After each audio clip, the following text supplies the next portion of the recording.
Welcome, Lund loyalists, YouTubers watching on John Lund Unleashed and the Bay Area Sports Collective, those watching on X and Instagram and listening on Apple and Spotify. It's John Lund Unleashed and JohnLundUnleashed.com. Brought to you by Riopel Cosmetic Surgery and Laser Center. Right now featuring amazing stem cell technology. For all your pain and for the guys, check out the latest in low-T and testosterone therapy to make you feel like yourself again. Riopel Cosmetic Surgery and Laser Center at riopelcosmetic.com. Now, all juiced up and ready to go. Here's Johnny.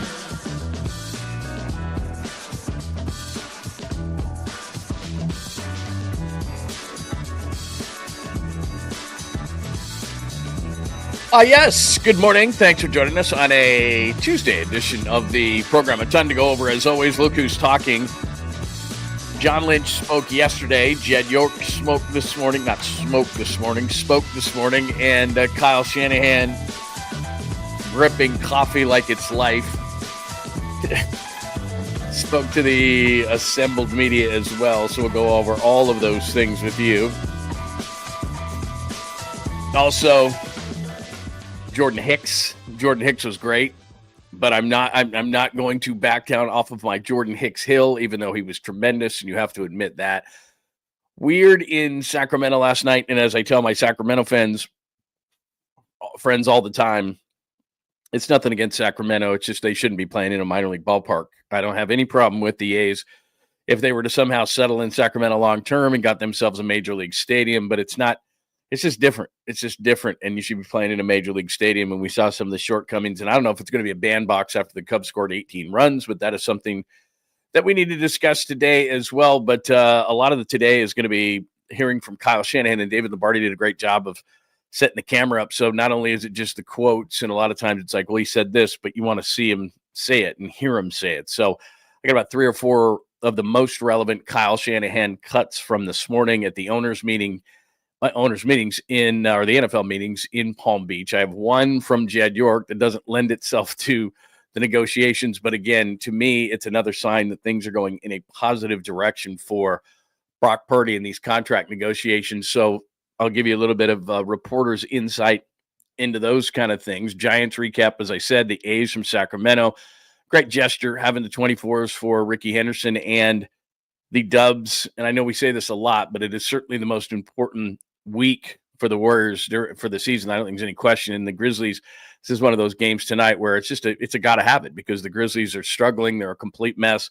They just replaced their coach. You can jump these guys. I think that they're rocketing to the bottom, and I don't mean of the Western Conference, but certainly of the standings as far as the teams that are going to make the playoffs. I think there's no question that the Grizzlies are going to be a play-in team. So we got a ton to go over, a great bunch of video. Do not move, because it's awesome.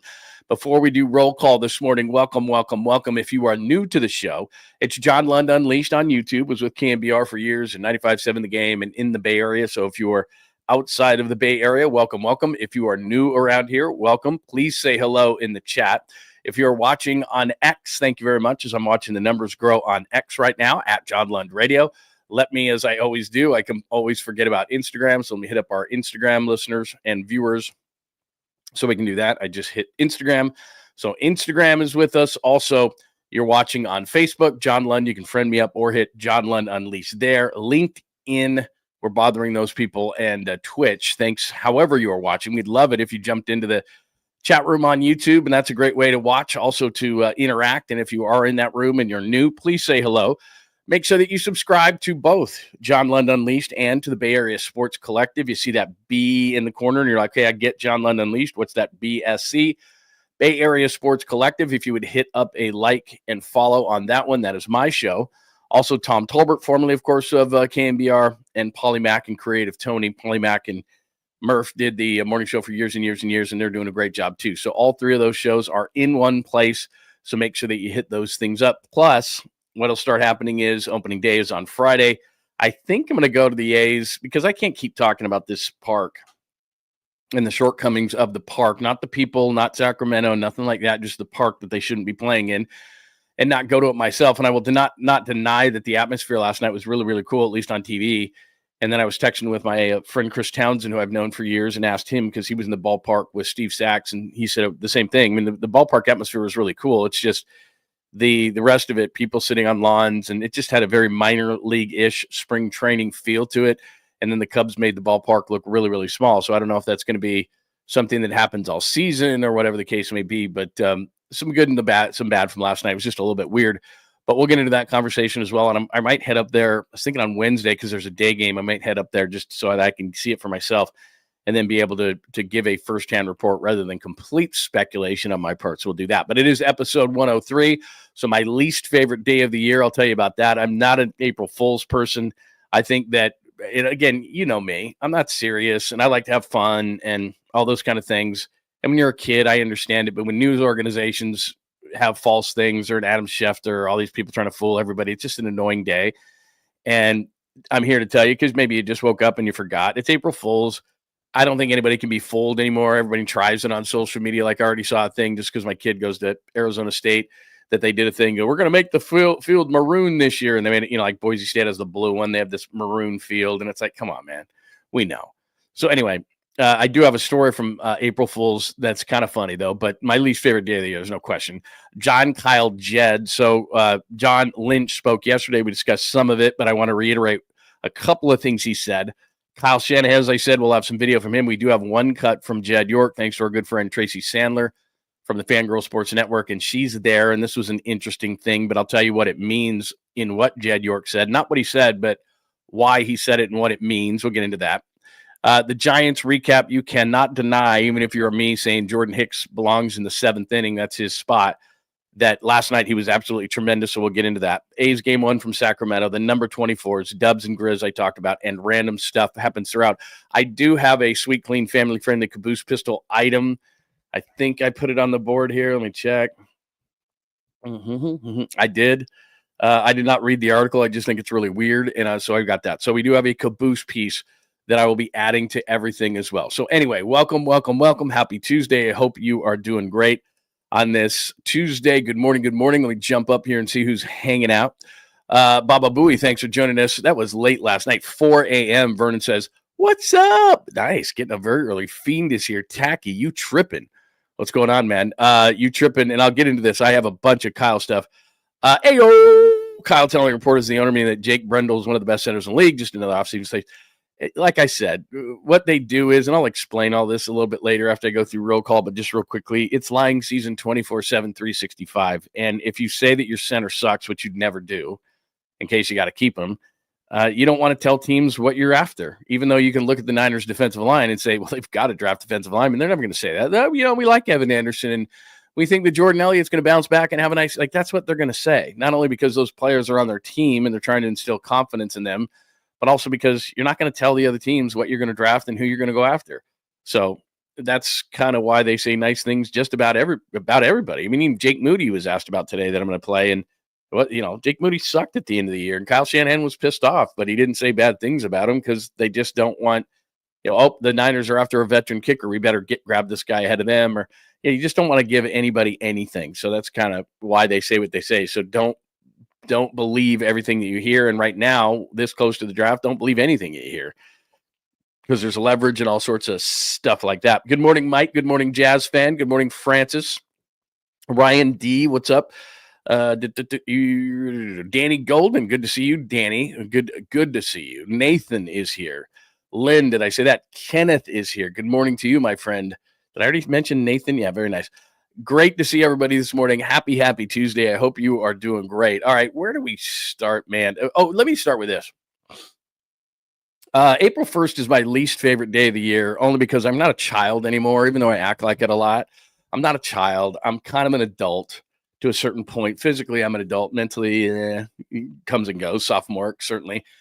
But here's one of the reasons I do not like April 1st, just from an adult standpoint. I don't mean like elementary school or whatever, or have fun and do that. And again, you know me. I like to have fun. I like to hang out. I'm not overly serious. But what happened one year was we decided early in my career, that we would play an April Fool's joke as a show. And I hesitate to say we're a professional radio show, but it's like, so this is before the internet, before all things like that, and people could call, all this kind of stuff. But anyway, the long story short was it was in Salt Lake City, and BYU had head coach that nobody liked, and his name was Roger Reed. Nobody liked Roger Reed. And even the BYU fans didn't like Roger Reed. So Rick Majerus, Jolly Rick Majerus, was coaching Utah, and we made up this thing that said Majerus was out, and Roger Reed, who not only did BYU fans hate, but Utah fans hated, and they were rivals, obviously. And we said, Roger Reed's coming to Utah. It's crazy. And Rick Majerus is out. And people were outraged. And they forgot it was April Fool's Day. And we were doing a midday show. So it was like, come on, man. I get it if you get somebody at 7 in the morning, 8 in the morning. They haven't had their coffee. They haven't situated themselves yet. They haven't got into the office and they forget what day it is. But by the middle of the day, you're like, okay, I know what day it is. My antennas are up. I'm alert. I get it. So anyway, everybody was freaking out. And we had a fake reporter on. And the thing is we made it so obvious. The guy's name, we made up the name and we said his name was John Pullleg. Like we're pulling your leg, right? Duh. So his name was John Pullleg from some made up Arizona, whatever.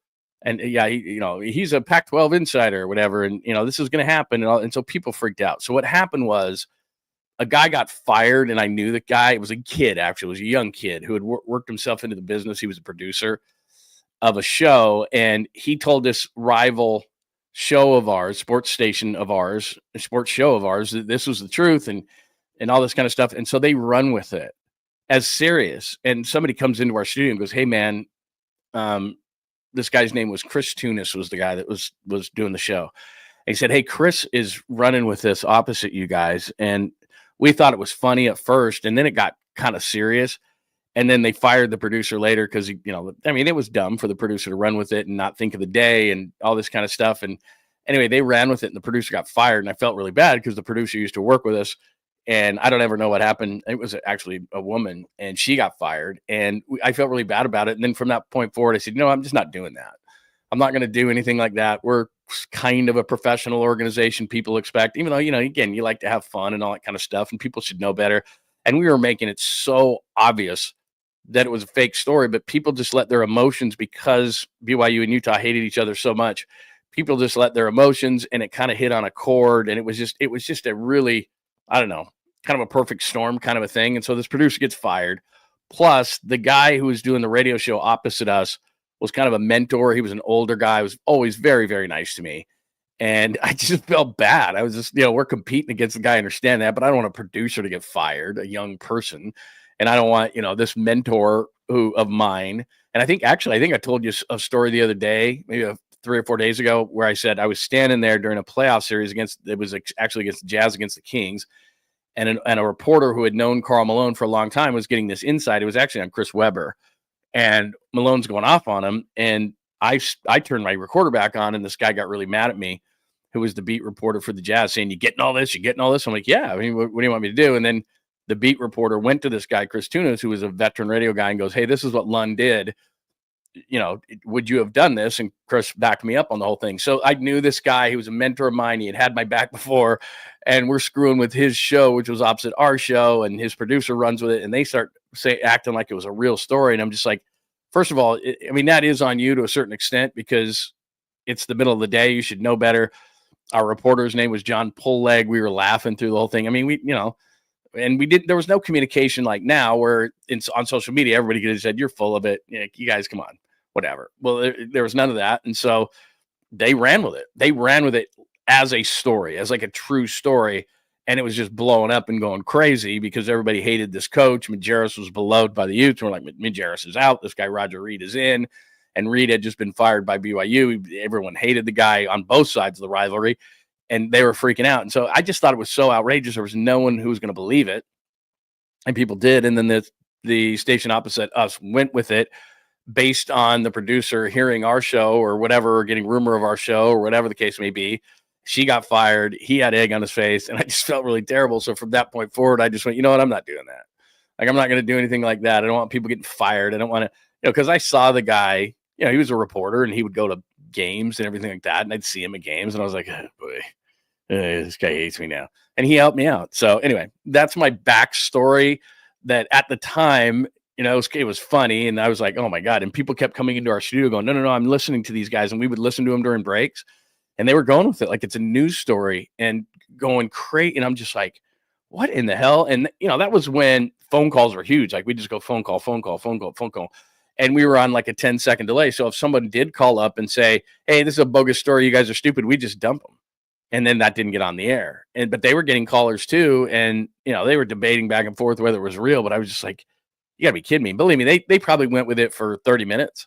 But still, 30 minutes, it was just, they were acting like it was a real story. It was just like, oh, my God, these guys are getting fired. Ugh, I feel terrible. So anyway, maybe I shouldn't feel terrible because they were stupid for going with it. And we did make it obvious. I mean, when you have a reporter and his name is John Polleg, and we're like, it's John Polleg from the, Arizona Daily Herald or something. I mean, we made up a dumb newspaper and the whole thing. And he's like, yes, this is happening. And we're just like, what? How are these guys thinking that? Seriously? I hate getting egg on my face. I know, what an old term. Anyway, that's what happened. That's why I don't like it. That's, this is how I feel. It's like, I don't want people to be getting in trouble. Are you kidding me? Anyway, so there's that. By the way, I'm sorry to bring this up and go to random right away because we got to get to some of those Kyle cuts. But Kenneth says, I had leftover Chinese food with whiskey and water for breakfast of champions. I'm not so much concentrating on the whiskey right now, even though I'm a huge whiskey fan. Is there anything better cold the next day than Chinese food? We had Chinese food the other day, and in the morning it was a tangerine beef. It was like a kind of a like almost crunchy, like a tangerine beef. And we had orange chicken, and we had like some vegetables or something. And you throw that in with just a tiny bit of brown rice and heat that up a little bit. It's better the next day. And even cold, like I was sticking my fork in there before I even heated it up. And I was like, oh, pretty good. Like, salads don't work the next day. Fries don't work the next day. Like there's certain things. Best next day foods. Pizza's up there. And pizza for me, by the way, when I learned this, then I love pizza even that much more. Don't nuke your pizza the next day. All you got to do is put it in a small sauce or a small flat pan with a little bit of water in it and put a cover over it for just like a minute, and it steams it back up and hot, but not too piping hot. Like I don't want it too piping hot. Cold is good. In college, it was just straight cold. Didn't matter. Hungover, Saturday morning, straight cold pizza, doesn't matter. But medium, I like lukewarm pizza the next day so that the cheese is melting. So pizza's up there. Chinese food is tough to beat the next day, because like the flavors meld together even better. So anyway, if you would like to go on a tangent and start random today, best next day foods. Worst is salad. French fries are terrible the next day. Don't even bother with a burger, because the bun gets all soggy and all that kind of like. Sometimes you look at people when they do it to go, and you're like, I know you're not going to eat that.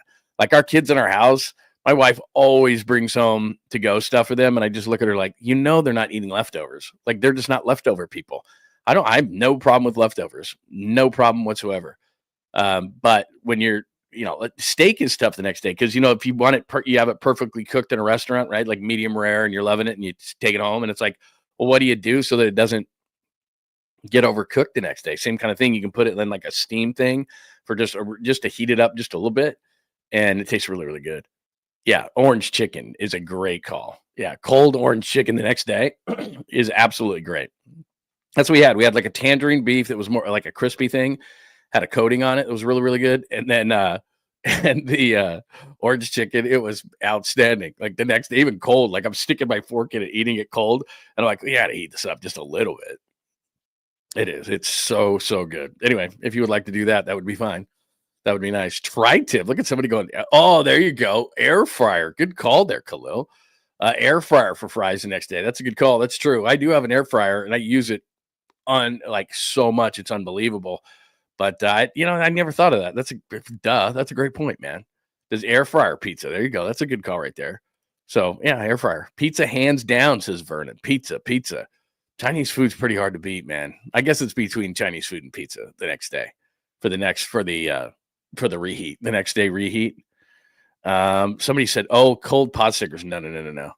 What else, right? It's a really good thing the next day. You should try this for a breakfast item. If you ever had like potatoes, but they were like cheesy potatoes at a restaurant, almost like a cheesy mashed potato or a twice baked or something. And you put that on like a frying pan the next day, and you chop it up and you fry it up like hash browns. Really good. Really good. No, I am not chugging a beer on a Tuesday. I'm on with Damon. We rescheduled. So at 11 o'clock, I'm on with Damon. So I can't be chugging beers. I got to be on top of my game. And then I got a bunch of sales stuff I got to do. I'm a sales guy right after the show. So the show, it's like that I'm talking to people going, hey, advertise on the show. And then I'm hammered. I can't do that. Wednesday, tomorrow, you might be able to convince me, because I think I'm going up to the A's game tomorrow, A's and Cubs, to get a look at that stadium. And then on opening day, certainly Friday, home opening day, I think I could do that before. We rescheduled from last week, but I think we're looking really good. Yeah, microwave does ruin everything. Joy knows. Yeah, you don't like to nuke anything. Like the next day, if you nuke something they're eating the next day, then it's like, blah, not great. Not great stuff. Oh, leftover wings. That's a good call. I have done that. I have put the wings in the air fryer the next day, and that is great. I will say this. I do have a great, the full wing. I don't do, the little pieces. I go out and I buy the big ones, the full wing, and I make those every Super Bowl. Outstanding. You start, I could go down a long road on that one. But anyway, good morning. Nice to see you. Already went on a tangent. All right. Least favorite day. We've already done that. Let me recap John Lynch before I play some of this Kyle Shanahan for you. So John Lynch yesterday, and I played some of this for you, or talked about some of it with you when we talked about it. So John spoke during the show yesterday. Recap: loves Brock Purdy, is fine with Brandon Ayuk. I don't know if he's jumping up and down, but he's fine with Brandon Ayuk. He explained the situation as far as the financial reset yesterday. And then one of the things he said, and this is why I'm telling you, and I'll do the same thing when I play some Kyle Shanahan here, is that it's lying season 24/7, 365. And I tell you that all the time. But for John Lynch, because this caught some headlines today, if you look through some of the 49ers people that cover him, whether it's Matt Maiocco, Matt Barrows, all these people that do a great job covering him, Nick Wagner, David Lombardi, all those guys who were in Palm Beach, everybody made a note that John Lynch said yesterday, we're fine with our offensive line. We feel great. Look, they're picking at 11. They don't want to tell anybody what position group they're looking at. I mean, it's pretty obvious. The defensive line needs a ton of help. They need a linebacker. They might need a corner. They probably need a safety. They need depth at running back. They need probably depth at wide receiver, because Ayuk's coming back, but it's not going to be for maybe at least till midseason, ACL, MCL. So it's pretty obvious. You don't have to be a brain surgeon to know what the 49ers needs are. But their offensive line wasn't very good. Now, whether you look at Pro Football Focus and where they had them, which was in the 20s, but if you just use some logic, they like Colt McKivitz at right tackle. I'm sorry to tell you that, but they do. But they really like him inside at guard too. So he's going to be a starter along the offensive line somewhere. Dominic Pooney is obvious at right guard. He's going to be a starter somewhere. And then at left tackle, this might be the last year for Trent Williams. So you don't want to have a rookie out there next year. You want to be so desperate next year that you're trying to pay a guy at left tackle in free agency who, because he makes it to free agency, say it with me, we say it all the time, is not a perfect candidate. You don't get lucky all the time and go from Joe Staley to Trent Williams. It just doesn't happen that way normally. So they're going to have to address that in this draft. If there's a tackle sitting there, Membu or Campbell are the two big names, and somehow they slip, which I don't think they will, but if somehow they slip to 11, the Niners have to take them, because then what happens is they put that guy at right tackle, they put McKivitz at left guard, then you have a backup plan for Trent Williams long-term. That's the biggest value in the draft, and if you're picking at 11, which they don't want to do very often, that's where you can find those guys. It's really hard to find a franchise left tackle picking late in the first round. A lot of those guys are taken early. It can happen, don't get me wrong. Joe Staley was late in the first round. Trent Williams was a top 5 pick, or I think it was the 6th pick. So if you're sitting at 11, that's an elite position. You want to be able to address that if you can, but you're not going to reach for somebody. So that's kind of how I see that. So I think they would go that route just because there is a need. Trent Williams is 37 years old. Left guard, there's a need. I'm sorry, I don't buy Ben Barch and all these other guys. Those guys haven't played at all. And if they were decent, they would have. And they haven't. Nick Zakelj, Ben Barch, I don't buy any of it. So they need a left guard. And then as far as Jake Brendel, and Kyle addressed this as well, Jake Brendel gets overpowered. It's just, I don't care what they say about him. You're not going to rip a guy because he may be their starting center. He's a smart guy. He's a veteran guy, but he's just not very powerful. And you look at where this position is inside, and it's either quick guys, and this draft is certainly symbolic of it. There's a lot of quick penetrating types, Walter Nolan's, and then there's the Kenneth Grants, and there's probably 4 or 5 real monster nose tackles, and guys are getting bigger and quicker inside, and Jake Brendel just can't handle it. So what they really need is a little bit more size and strength in there and athletic ability. But the problem is that when you bring in a young guy, it's kind of like a little bit bringing in a quarterback because he's got to call the line changes, all these things. And you like to have a veteran center, not a rookie center in there. And the only guy that made any sense in this free agent class, as you said, is Drew Dahlman. And the former, his dad played here. He played at Stanford. We talked about him a ton. He went to Chicago for $3 and $42, and that's not really an outrageous contract. So, I'll play for you, Kyle Shanahan, and the fact that, look, this is just the way things are right now. It's what we had to do. But in a normal year, if they would have brought in Dahlman and they would have re-signed Dre Greenlaw, which we talked about ad nauseum yesterday, how they tried at the last minute but misread the market at the beginning, then this wouldn't have been such a bad offseason, but they didn't. So they can say whatever they want about Jake Brendel. Look at it from the other side. Why would they? They're not going to rip the guy. They're not going to say they're desperate for offensive linemen. They're not going to say they're desperate for defensive linemen. Although right now, if you look at the defensive line, like Drake Jackson would be a starting edge guy. There's no way. Drake Jackson stinks. Evan Anderson in his double helmet would be a starting defensive tackle. He's a rotational guy. So is Kevin Givens. So is Jordan Elliott. They just don't have enough in there, and they've got to do it, and they have nothing across from Nick Bosa. So they're desperate on the defensive line in this draft. And John Lynch already said that this is this is it. It's an NFL draft. We got to do this. So they got to nail a bunch of picks.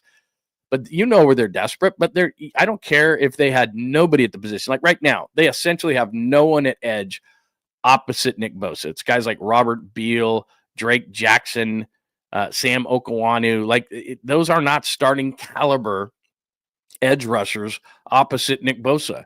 If you ask them point blank right now, hey, what do you think at edge? They'd use those names and say those guys are fine and they're fine with them starting. That's what they would say because they got to maintain leverage. And those players play for them, so they're not going to rip them. I saw yesterday where Mike Tomlin said he was okay with Mason What's-His-Face, who came back to the Steelers, it being their starting quarterback.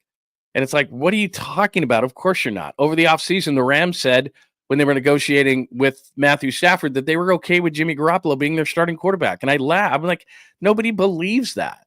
But you have to say that. You have to maintain that relationship with your player. You have to maintain leverage so that teams don't know really what you're thinking. Do they really think Jimmy Garoppolo's okay? Of course they don't think that. But what's the upside of saying that guy stinks? Hey, Kyle, what do you think of Jake Brendel? I think he stinks. We need a center bad. Hey, Kyle, what do you think of your offensive line? God, Trent Williams is going to retire, and then what the hell are we going to do? Brock Purdy's going to die. What do you think he's going to say that? All these people were putting all this stuff out. John Lynch says they're fine with their offensive line. I guess they're fine with their offensive line. It's like, have I taught you nothing? Have we learned nothing? Not that I'm very smart, but come on, man. It's lying season. Mason Rudolph. Thank you very much, Jake. The Steelers are okay with Mason Rudolph as their starting quarterback. I wouldn't be okay with Mason Rudolph as my backup quarterback.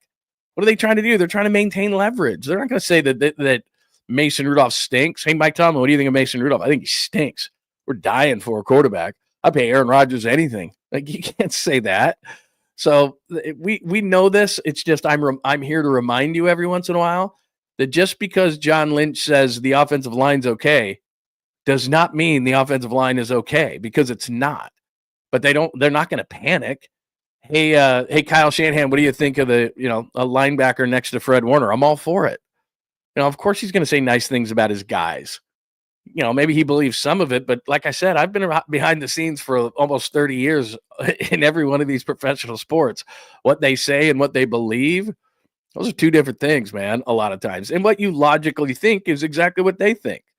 And nobody's lying. It's with the advent of all these analytics that happen in all the sports, they can say all they want about a certain player. It's all there.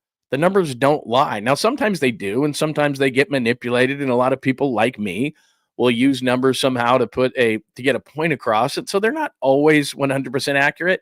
But here's what I know. I watch the damn game, and I'm very fond of that term. Just watch the damn game. And if you watch the damn game, you can see that Jake Brendel's on his ass half the time, and you can see that there's a ton of middle pressure, and you can see that when you have a barely 6'1" quarterback, that's a major problem. So will they address center? I don't know. I don't know if they have enough. I was on with Larry Krueger last night, and he was asking me about going to a running back earlier, going to a receiver earlier. They don't have that luxury. Right now, going with a running back early is like a third string guy, or that's a third string player on this team. Guarendo's going to be the backup, or a wide receiver. I get it that Ayuk's going to be out for probably for the first half of the season, but they signed Demarcus Robinson, whether you like him or not, and it's going to be Robinson, Pearsall, and JJ. That's what it's going to be. Those are the starting guys. Or people who talk about Tyler Warren. Hey, look, man, maybe Tyler Warren is going to be drafted, but God, this team has so many needs. In a normal year where you looked at the Niners, and Kyle's going to address this in just a second. If you looked at the Niners in a normal year, Kyle Shanahan was saying this morning, amidst his coffee, tired eyes, and slick back hair, that they didn't have many positions open, but this year they do. There's a lot of competition. In normal years, you could go, we're going to take Tyler Warren and we're going to have double tight ends, and this is going to be really cool. But the reality is that they don't have the luxury to do that. They need starting players for the first time in a long time. They need 2 starting defensive linemen. They need a starting edge. They need a starting offensive lineman, at least one. At left guard, they need more than that. They need a starting linebacker. They need probably another corner. I don't believe in Trey Brown. He's hurt way too much. So they need a third corner so that Demo can move inside on obvious passing downs. They probably need a veteran-free safety. I don't believe in Jair Brown. They probably need a kicker, as that's going to be I'll play that for you from Kyle Shanahan. So this is the first time in a long time, and Kyle Shanahan addressed it today very honestly, as Kyle Shanahan does. He's not a bullshitter. He's not a liar. He just said, look, there's a lot of competition on this team. In the past, they could sit at 11 and go, hey, if we think Tyler Warren's going to be the next Brock Bowers, then you know what? We're going to take this guy and we're going to have double tight ends, and good luck going against us. You know, the guy's great, but they don't have the luxury this year to do that. When you have no starting defensive lineman, when you have Nick Bosa and 3, whoever the hell that is, you have to address that. And whether you want to say we take best available player because Warren might be that guy at 11, can't afford to do that this year. It's too bad. So anyway, you can disagree. Of course you can. Good to see you skaters on baseball. Let's talk Giants. I will get to it as you see the board right there. I'm just going to play some Kyle for you. Then we'll get to the Giants recap, and Jordan Hicks was absolutely great, I have to admit. So we'll get into that in just a moment as well. Plus, we got to get into the Dubs and the Grizz and all those other things. And it is April Fool's, so be careful. Be careful. Yeah, the diet, like I said, I went off on a big tangent because just because you brought that up, Fossey, I'll just address this, is that this is what the insiders do. It's coming up on the draft. And so when the Rams ask a Diana Rossini, hey, you know, the draft is coming up, free agency's coming up. This is before free agency. If you want some information from us, get it out there that we're fine with Jimmy Garoppolo being our starting quarterback. And, you know, Matthew Stafford's camp started laughing, I'm sure, hysterically, like, sure they are. Right. You know, they don't believe it. We don't believe it. But they've got to try to do those kind of things. And that's just kind of how the game has worked. So anyway. All right, let's get to all of this. Let me start here with Kyle. Let me start with this. Let me start with Brock Purdy, because that's where you start when you're talking about the 49ers. And this is Jed York, and this is courtesy of our good friend Tracy Sandler from Fangirl Sports Network, who is one of the people that is covering the 49ers in all places, and she's great. Now, what this will do, well, let me play this for you, and then I'll explain. So here's Jed York this morning from the NFL meetings in Palm Beach, giving lots of love to Brock Purdy. Top 10 quarterback? I think he is. I think he's great. And especially when you combine him with Kyle, and you combine him with what we have, he's a heck of a quarterback, and you want him to be here for a long, long time. Okay, let me explain something from a reporter standpoint, and you probably didn't know this, but I'm just gonna reiterate the point. When you're in a negotiation like the 49ers are right now, they're not waiting; they're in an active negotiation right now with Brock Purdy. You don't say those kind of nice things unless something is getting close. You don't, hey, he's a top 10 quarterback, because then what happens is that agent texts John Lynch right afterwards and says, we're going back and forth on this whole thing, and your owner who's going to approve this thing, who's going to rubber stamp this thing, who's going to sign these checks, these giant checks, he just said my guy's top 10. And look, we've gone over this a ton of times. They don't have any leverage. There's not enough quarterbacks to go around. This is going to end in Brock's favor. That's just the way it is. It's the most difficult position in all of professional sports to find is the quarterback. So maybe this matters, maybe it doesn't. But the reason why I know this is because Jed's a businessman, and he's not stupid, and he's been doing this a long time. If you combine what John Lynch said about Brock Purdy yesterday, the contract negotiations, which was he feels good about it, He feels like they're getting close. He feels like they're going to get something done potentially before OTAs. I know John Lynch well enough, and so do you, that he's not one to say things are going in a really good direction if they're not. He just doesn't do that. When he was asked about Brandon Ayuk at the combine, he just avoided the question because he didn't want to lie. That's just what he did. So we know John, and he's been here long enough to know when he says, what he says, how he says it. It's really easy to read. He's just one of those guys. He's really easy to read. And so when John Lynch is positive and says he thinks things will get done in a certain fashion, then I believe that. And that's what I said yesterday, is that when I read the things about John Lynch and how he felt like they were going to get this thing done quickly and before OTAs, I think part of that is Brock telling his agent, I want to get this thing done, but he's still going to get his money because he's got the leverage in his corner. But John Lynch wouldn't have said that if things weren't going well. That's just how it is. And then to hear Jed York then come back this morning and say he's a top 10 quarterback when he doesn't have to say that, then he's giving more leverage to the camp, but he knows they're dotting I's and crossing T's, and that's why he can say it. So I really expect something to get done before OTAs. I expect something to get done shortly thereafter the draft, maybe early in May, late in April, something like that. I think in the next month they're going to get something done because I know John Lynch and the way he talks, and I know that Jed York is smart and has become savvy through the years, and he's not going to say those kind of things if they're far away, if they're not seeing eye to eye on this negotiation. So for all the people who are saying that, this wasn't going to get done or this is contentious, guys like Mike Florio and so forth who have no insight into what the 49ers are doing, they don't need me to defend them. I'm saying that, and believe me, if John Lynch had been a different way, if Jed York had been a different way, I would tell you that. But these are all positive signs that this thing is going in a really good direction. And this thing is important. It's important it gets done. It's going to get done. It's the timing of how it gets done. This is not Trent Williams. This is not Brandon Ayuk. This is not George Kittle. This is not Nick Bosa. This is none of those things. This is your leader coming off an atrocious season, not him, but the team. It wasn't great, but coming off the season of 6-11, you have to have your leader. He's got to be throwing with guys. He's got to be at OTAs. He's got to be leading the way. He's got to be all those things. That's what your quarterback is. He's more than a quarterback. He's a CEO of your team. He's the leader of everything, and he sets the tone for everything.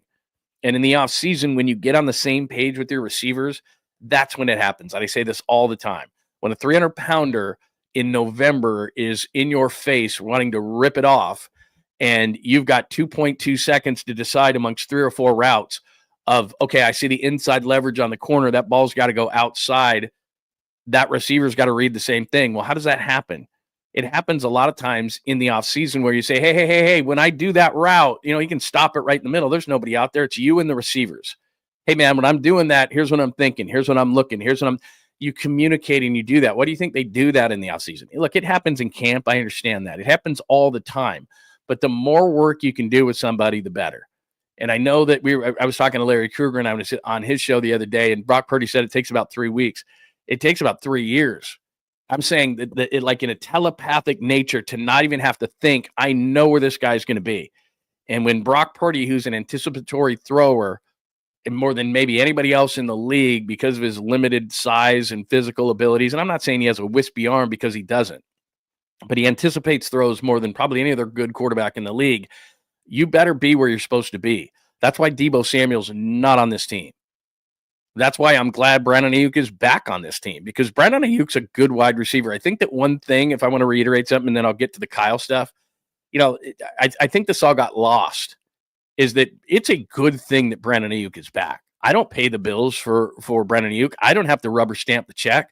Just sitting there from a fan and a media standpoint, and this got lost because there's a disconnect between Brandon Ayuk, and the contract is brought up so much. And you and I loathe this stuff. I don't want to talk about contracts all the time and money and blah, blah, blah, blah, blah. I want to talk about the game itself. And from a pure game standpoint, which is what you care about and what I care about, I don't care what these guys do off the field, all these kind of things. And we talk about it, but the main thrust should be what they do on the field. And on the field, when he gets healthy, the 49ers are better with Brandon Ayuk. He's their best wide receiver when healthy. And one of the reasons they drafted him is because he's a good route runner, and he can get open against man. And when Brock Purdy's going to make a throw, he knows that Brandon Ayuk is where he's supposed to be. And Ricky Pearsall, the reason they drafted him is because in college, he was where he was supposed to be. And Juwan Jennings, you can throw it up because he's so physical and he can make plays. So that's different. That's how he gets open against man. It's not speed. It's not really route running. It's just, I'm going to out physical you for the football. That's why these receivers fit and Deebo Samuel didn't, because he wasn't in the right place enough of the time. It's why Brandon Ayuk, to be honest with you, was in the doghouse early in his career, because he wasn't a precise route runner. This route is 7 yards and in. That's where you're supposed to be. And Ayuk would be at 9 or 5, and it was driving the coaches crazy. So he's become an intricate, very good route runner. And when he's healthy, he's their best receiver. And I think that's kind of gotten lost in the shuffle here of the doesn't run to write the check, and maybe he's going to get traded, maybe should get traded. They wouldn't have been a better team if they had traded him. Now, in the offseason, they could trade him, but we're not starting that whole conversation now. He's on a 3-year contract. It's not 4, it's 3. So he's got 1 year after this one where he's fully healthy. But if they don't like him this year and they're pissed off about it, then the number that they have to eat goes from 18 to 9. That's more palatable. He's healthy all of a sudden. Now teams could look at him. So, maybe it's a 1-year trial for him. I don't care, and I don't know, because I don't want to start that conversation again. But here's what I do know. They're better with him, and that's not being talked about very much. Like, hey, he's back. Ooh, okay. He's not he's not 38 years old. He's not at the end here. It's good that they brought Brandon Ayuk back. So, we're kicking the Niners while they're down, and I get it. Brock Purdy's getting signed. Brandon Ayuk's going to be back at some point. George Kittle is going to get extended. Like, all these other things that are going on, I get it, and they got a lot of work to do, especially defensively. But it's starting to go, okay, now we're seeing this whole thing. Let's see. Do you care what Ja does off the court? Yeah, I mean, I don't love the guns and all the weird stuff, but like I said, unless it has to be talked about, your life is your life. I don't try to pry into this stuff. Now, if it's funny, if it's interesting, if it's law breaking, yeah, I have a responsibility for that. But like I said, I've always had a philosophy that I try to keep it between the lines with these guys. It's more and more difficult to do because of social media, and they do it to themselves a lot of times. I wouldn't, to be honest with you, if I was a professional athlete, which is the biggest reach of all reaches, I'd be like Derek Jeter was. Like, I don't know how Derek Jeter, in the biggest, shiniest, hottest spotlight in all of sports, New York City, was able to do what he was able to do for as long as he was, and stay out of the spotlight and stay off the back pages and all those kind of things. It was just an amazing job. And when he started, obviously it wasn't the social media hotspot that it is today, and everybody's got a phone, and so everybody's a reporter. So I'm sure it's near impossible to do now, but I wouldn't give people fuel. And so many times these guys give fuel to everybody, and it's constant. I wouldn't be that way. I think Steph Curry does as good of a job as you can in staying out of that. Draymond Green likes it because it's going to be his post-career, but I would just be a guy that was like, I'm not giving you any fuel. I'm not going to tell you what I'm doing. I'm not going to advertise where I am. I'm not going to take a picture of my food. I'm not going to tell you what restaurant I'm at. Like, and that's not what I would want to do. Look, I have to talk to you guys because of my profession. So if I'm a football, baseball, basketball, hockey player, whatever, I have to talk to you at the arena. You don't have to know anything about my life, but so many different guys think that's part of it, because they're trying to be a brand and they're trying to make a ton of money afterwards, when the reality of it is, for me, I'd be like these movie stars that make a few movies and then all of a sudden you never see them again. Like Cameron Diaz is like, I got millions. Why the hell would I keep making movies? Like, I got $50 million in the bank. Later, I'm going to an island. That was another tangent. All right, let's get to some Kyle Shanahan stuff, shall we? Here's Kyle, and this was the biggest question that everybody wanted to know. How does he feel about the mass exodus of the offseason for the 49ers? Much fun. I'm going through it. A lot of guys you care about, a lot of good players to see go, but it's part of this business. It happens to everyone at some time, and that's just where we're at right now.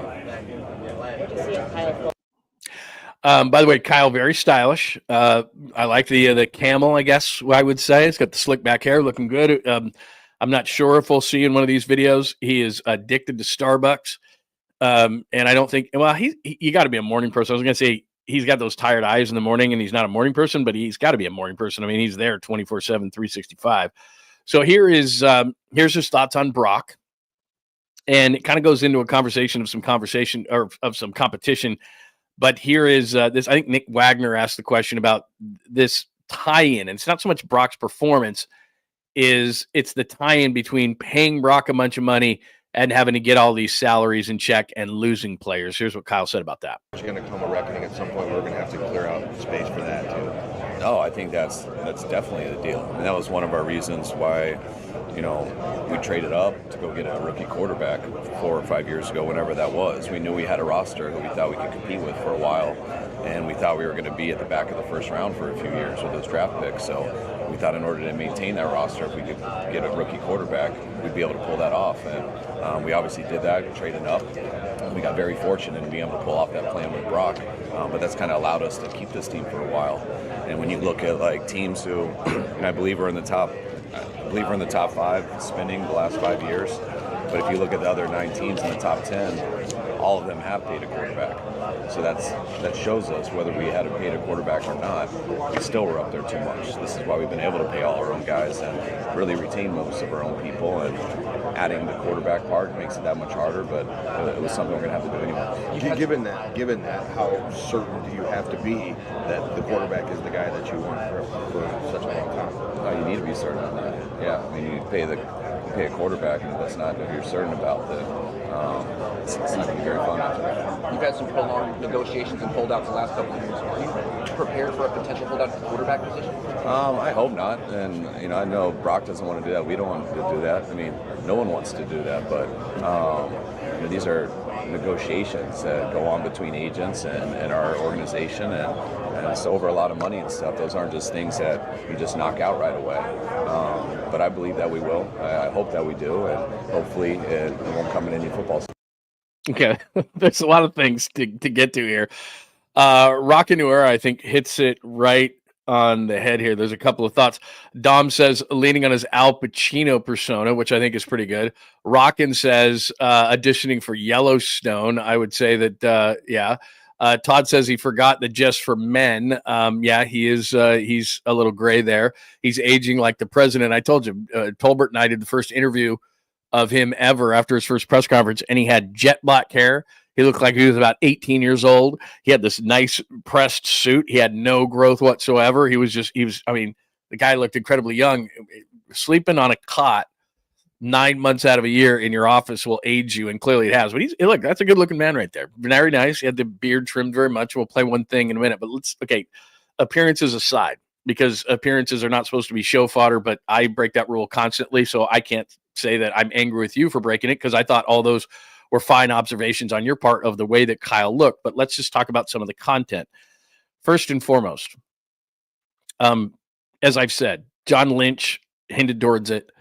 Jed York said he was a top 10 quarterback. The deal's dotting I's and crossing T's point. I'm telling you, they're at the dotting I's, crossing T's point. And the reason I know that is not only what they said, but let's just think about the logic of this whole thing. Now, Josh Allen signed a team-friendly deal, quote unquote, in the offseason, so that's a bit of an outlier. Patrick Mahomes has signed a team-friendly deal, even though it's $450 million, which is a bit of an outlier. So you're going to compare apples to apples. And the two easiest ones, and I'm not saying this is an easy contract because there's details to it and how much you pay in the first 2 years and all these different things. But I cannot stress enough to people that the AAV, the average annual value, is an ego number. So it's for the agent to say, I got Brock $60 million, or I got Brandon Ayuk $30 million, or I got Nick Bosa $34 million, which was the highest paid defensive player at the time number. Those numbers don't matter in football. If you sign a contract in baseball, you will get every single dime. If you sign a contract in the NBA, you will get every single dime. Those are all real numbers, and you get 100%, and they are all guaranteed in those sports. Because of the injury factor in the NFL, they don't want to guarantee all the money. Now, the Browns did with Deshaun Watson. They were that desperate. It hasn't worked out well. It's gone higher and higher and higher. But here's the thing. Amongst the top 10 highest paid quarterbacks in the league, about 50% of the money is guaranteed. 50%. So you're going to see a number for Brock Purdy that's going to be near $300 million, if it's not $300 million. That's not the number. And $60 million or over, which is what Dak is, and I'm sure what they want to get above for ego purposes. So then the agent can go to other prospective clients that are in college and say, I got Brock Purdy $60 million. You want to sign with me? That's why they do it. They do it because ego of Brock Purdy, and he doesn't seem to be that kind of a guy. So Brock can say, I'm the highest paid. Those are the things. But in the NFL, it doesn't matter. So what I'm pointing out to you is the number, it's going to be 5 years. I did a piece on this at johnlundunleashed.com, and you can check it out. The number is going to be 5 years because that's the number of contracts. They elongate the money out of that, and that's the signing bonus. Well, the bigger signing bonuses out there right now, obviously Deshaun Watson got all his money, and Josh Allen got a big signing bonus this offseason, and Joe Burrow's got a ton of money. But the number to look at is Trevor Lawrence, who got $55 million a year, but he also got $142 million guaranteed, which is the big number. Brock will top that. I bet Brock gets a contract in the $295 range. You go, oh my God, you can't pay Brock that. Oh! That's not the number that matters. The number that matters is the guarantee, which is going to be about $150 million or more, because Trevor Lawrence got 142, and he can't really argue he's better than Josh Allen or better than Joe Burrow. And really, as I tell you all the time, you don't have to be the greatest, you have to be the latest. But I still don't think he's going to top those numbers. But what he can do is he can top the guaranteed money of Trevor Lawrence. They can get it under $300 million, so the Niners can say we didn't give him $300 million or 60. But if they're hell bent on it, then it's going to be above 60. But I just don't think this is where Brock comes in, and it's not a hometown discount. It's the fact that Brock Purdy's got a bad taste in his mouth from 6-11. And I think that Brock Purdy's saying to his agent, look, if we can get close to that number, that's great. I understand the responsibility, and he does have one, to the players union and the players that came before him to get as much money as he can. That's real. Whether you want to believe it or not, that's real. And he has a responsibility to his agent, who says, look, I got to get you the most money that I possibly can, because it makes me look bad if I don't. So there's all these things that shouldn't be a factor or are a factor, but their parameters, my point is, the parameters are already set, right? You're not getting Mahomes money or Allen money or Burrow money, but then right there, you're going to get the next amount. You're better than Jordan Love. You're better than Trevor Lawrence. You're more accomplished. And if you don't believe that, I understand, but he's won more games. He's had more team success. He's had more statistical success. Wins and losses, all those kind of things. He's higher on the poll than those guys I just mentioned. So he's going to be right there. That's why I'm saying that John Lynch is seeing the positive signs and talking about it. Jed York is coming out and saying he's a top 10 quarterback. You don't say those things in a negotiation and have leverage against yourself if you're not dotting I's and crossing T's. And that's what I believe they're doing. Now, that can be a long process. I'm not saying it's today or tomorrow. But what I am saying is, having done this a long time, as a reporter and having instincts, I understand that they're getting close. John Lynch doesn't say those things unless they are. And Jed York doesn't say the things he said this morning unless they are. Now, let me go to another point of what Kyle said there. He was asked by Nick Wagner as a follow-up question, do you have to be sure at this position, the quarterback position, that you don't screw it up, that you give the wrong guy the money, that you extend a guy, he screws up your salary cap, which Kyle just basically said, the reason why we're in this predicament is because we got to pay Brock Purdy all this money. He's going from $1 million a year to, even if we slow play this thing out, it's 60 or close to it, AAV, average annual value.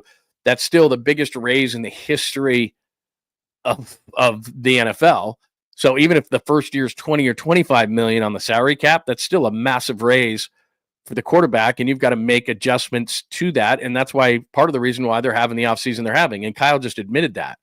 So then Nick Wagner asked him, do you got to believe that he's the guy? And Kyle obviously said yes.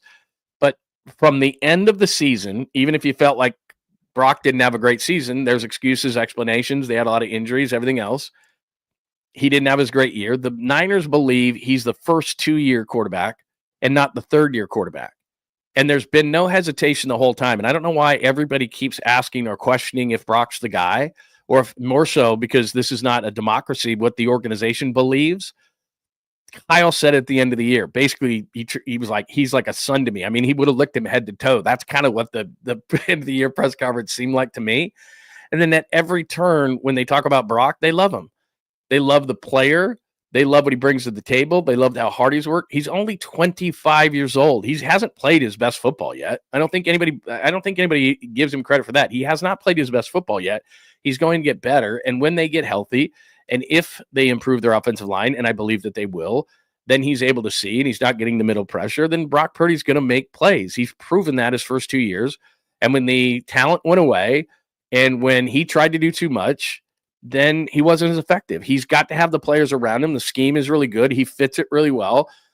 That's just what it is. So for people to continue to question whether the organization believes he's the guy or not, at every turn, it's emphatic that they believe he's the guy, and they're going to give him the money.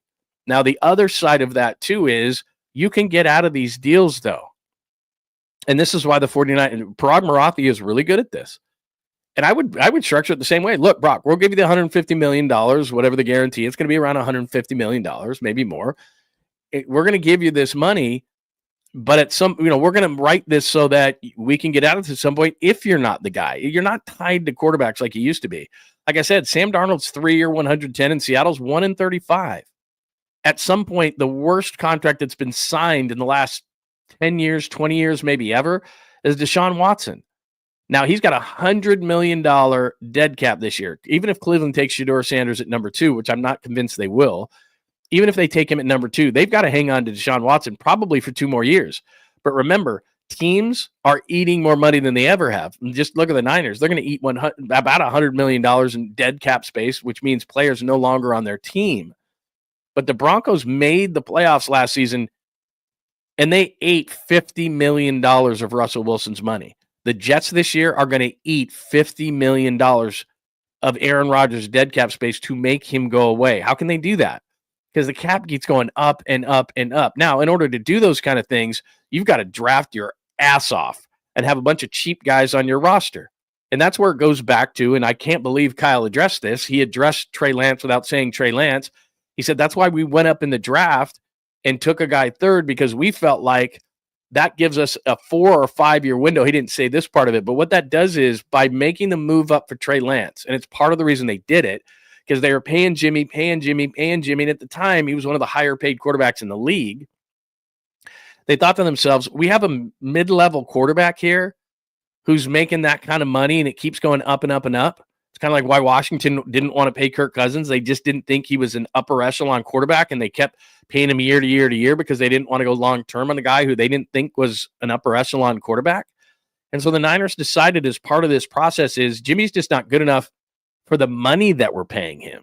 I mean, that's what it is. We're not paying Jimmy up and up and up. So we're going to reset at the position so that then that gives us conceivably, if this guy's a good quarterback, this gives us at least a 4-year window with the cheap quarterback. And you heard Kyle Shanahan say we had a cheap quarterback, spent a bunch of money, and the other 9 teams of the top 10 that spent last year had already paid their quarterback. So it gives you a massive advantage to have an underpaid quarterback. So then you can pay everybody else on your team and have this great team that the Niners did. Problem was they came up short for the Super Bowl. Now, they didn't get Trey Lance with it. They got Brock Purdy with it. And that's what he was saying is that when you have a cheap quarterback, that's why they went up and got him. It didn't work out. They get lucky with Brock Purdy, but it doesn't mean you're out of the woods because you didn't have first-round picks in 22 and 23. And those guys right now would be cheap labor and good players on your team. And that's why they're in such a desperate situation in the draft, because you lost 2 first-round picks that should be starters and upper echelon and quality players on your football team, and they should still be on rookie contracts. So they wouldn't be making much money. And that's what's happening in Philadelphia. That's what's happening in Detroit. That's what's happening in Green Bay. They've got a bunch of young players who aren't making money. And despite the fact that they're paying Jalen Hurts in Philly and Jared Goff in Detroit and Jordan Love in Green Bay, they've got enough cheap players sprinkled throughout the roster because of the way that they've drafted that they're still okay. And what the Niners are saying is, and why they've gone into this whole thing, and I'm in a roundabout way, I'm explaining to you why they had the offseason that they had. The Niners now have an expensive quarterback like those teams, but they don't have cheap players sprinkled in because all their players are getting paid. So George Kittle paid, Warner paid, Trent Williams paid, Diamano Lenore now paid. All these guys are paid. Where's my cheap labor? Though that was supposed to be my first-round picks in 22 and 23. Those are supposed to be my cheap labor, and they're gone because Trey Lance didn't work out. That's a problem. Now their cheap labor is Dom Pooney. Dom Pooney's pretty cheap. That's about it. And now they've got to nail this draft, and they had to let a bunch of guys go. Why? Because they don't have those players to offset everything. They are incredibly top-heavy now when they give Brock Purdy that contract because everybody else is paid too, and you can't pay everybody. So now you need cheap labor. Well, that's what this draft is, getting 11 players, 12 players in, and hopefully, and this is really hard to do, You hit on 7 or 8 of them, and the Niners haven't done that since the 86 draft, which is their best draft of all time. They haven't done that. So that's why they are where they are. Everybody's scratching their head going, I can't figure it out. It's because Brock's getting paid, but it's not just Brock getting paid. McCaffrey's paid. Ayuk is paid. Kittle is paid. Trent Williams is paid. Nick Bosa is paid. Fred Warner is paid. Diamador Lenore is paid. They don't have enough guys from previous draft classes making an impact for cheap. And if you look at the other rosters of the teams in the NFC who you care about, who are competing against the 49ers, they've got guys that even out their roster who aren't getting paid yet. Just look at Philly. Jalen Carter's not paid. Jordan Davis isn't paid. Those 2 DBs that they just took in the draft last year, Mitchell and Cooper, they're not paid yet. Nakobe Dean, their linebacker, he's not paid yet. Barkley's paid, but for a running back, that's not a huge amount of money. So they've got guys. They got a couple of guys along the offensive line who haven't been paid yet. So they're sprinkling guys in, even though they've paid their quarterback and they've paid A.J. Brown and they paid Devontae Smith and they've paid a fair amount of players, but they're going to run into that same thing. And Detroit's going to run into that same thing when Jahmyr Gibbs is up and a number of those defenders are up. Hayden Hutchinson hasn't gotten his big extension yet. Then they're going to hit the same situation the Niners are. But what you're trying to do is you're trying to hit these windows where, my quarterback's not paid or my best defensive player is not paid, or you've got to take advantage of that 2, 3, 4 year window where you have a bunch of young players, because once you hit that and everybody starts getting paid and you have an expensive quarterback, everybody has to go through this process. The Niners process is now, and everyone's losing their mind and they're going, why are we going through this? A lot of it is Brock, but a lot of it is you don't have enough young players who are impacting the game, who are cheap because they haven't hit their second contracts yet. They don't have enough of those guys. And so that's what happened is they let a bunch of these guys go. They trimmed the fat. There was a lot of quantity and name value, not a lot of quality, to be honest, but they didn't hit the draft enough. And so here they are. I hope that made sense. All right, this part is the one that is most interesting to me as far as what Kyle Shanahan said this morning. And again, courtesy of David Lombardi, who does a tremendous job covering the 49ers. This is from Florida this morning. This is about competition. So he starts talking about the offensive line a little bit here, and then he goes into your friend and mine, Jake Moody. So here's Kyle saying how different camp will be this year, because normally they don't have so many starting positions available, but this year is going to be different. Competition there, but we'll see how all that plans out. That going into this season, going into OTAs, going into training camp, I do feel there will be as much competition on our team for starting spots as there has been in a while, especially on defense. But we kind of want to create that everywhere. We haven't had that for a while. We've gone into drafts these last few years, not as much last year, but especially the 2 years prior, to where you look at our board and it's like, man, we don't really have to find a starter anywhere. You got to find depth, because quickly they're a starter with an injury. I remember going into 3 years ago and felt the only starting position we could find was a kicker, because we were so solidified. And it really isn't that way this year. So we're going to go into this draft, hopefully add 11 people. We'll see how that plans out, add them into our OTAs, and hopefully we'll have some really good competition come training camp. So left guard would be Zakel, Barch, and maybe Hennessy, all kind of looking in at that spot. Yep. And what about kicker? I mean, will you bring in a veteran kicker to compete with Moody? Yeah, we're going to bring someone else in. I know we were going to go out and sign a guy right away in free agency, but I know Brant and Colt are looking into some kickers throughout all these kicking camps, throughout the colleges and stuff. But we'd more likely like to add in a veteran and hopefully get him in here after draft time. How would that competition happen? Would it be? I mean, Jake's a pretty good practice kicker, but how do you create that pressure that maybe he hasn't done the best?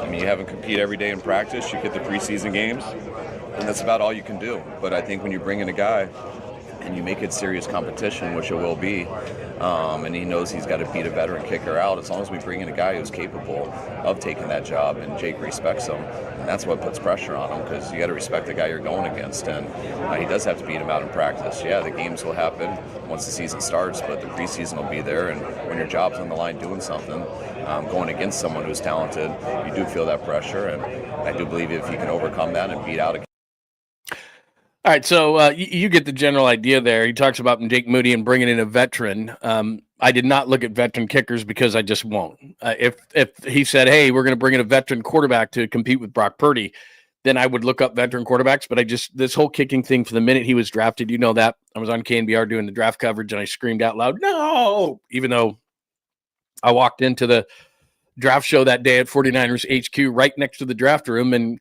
Papa grabbed me right away and goes, "They're drafting a kicker. So get yourself ready for it." I go, "No, I will not believe that. I will not believe it." And he goes, "They are drafting a kicker." And I went, "No, I will not hear that." And when they did, I was, like I said, and then Kyle walked into the draft room with us and said, "I wanted a running back." First thing he said, because apparently he had heard the way that I reacted to the kicker, and goes, "I wanted a running back. I wanted a running back." And I laughed. He was hilarious. So look, it is what it is, but they need a veteran. And the reason why I don't like a rookie is because, and Robbie Gould told us this about a couple of weeks into camp, he said it takes a minute for these kickers to kind of play their way around the league. And I can tell them certain things, but they've got to know the win patterns and all these kind of things. And maybe they lose confidence. And then by the time they get to a second team, then they kind of understand the league, and that's what it is. And it's just such a mental game that I hated it.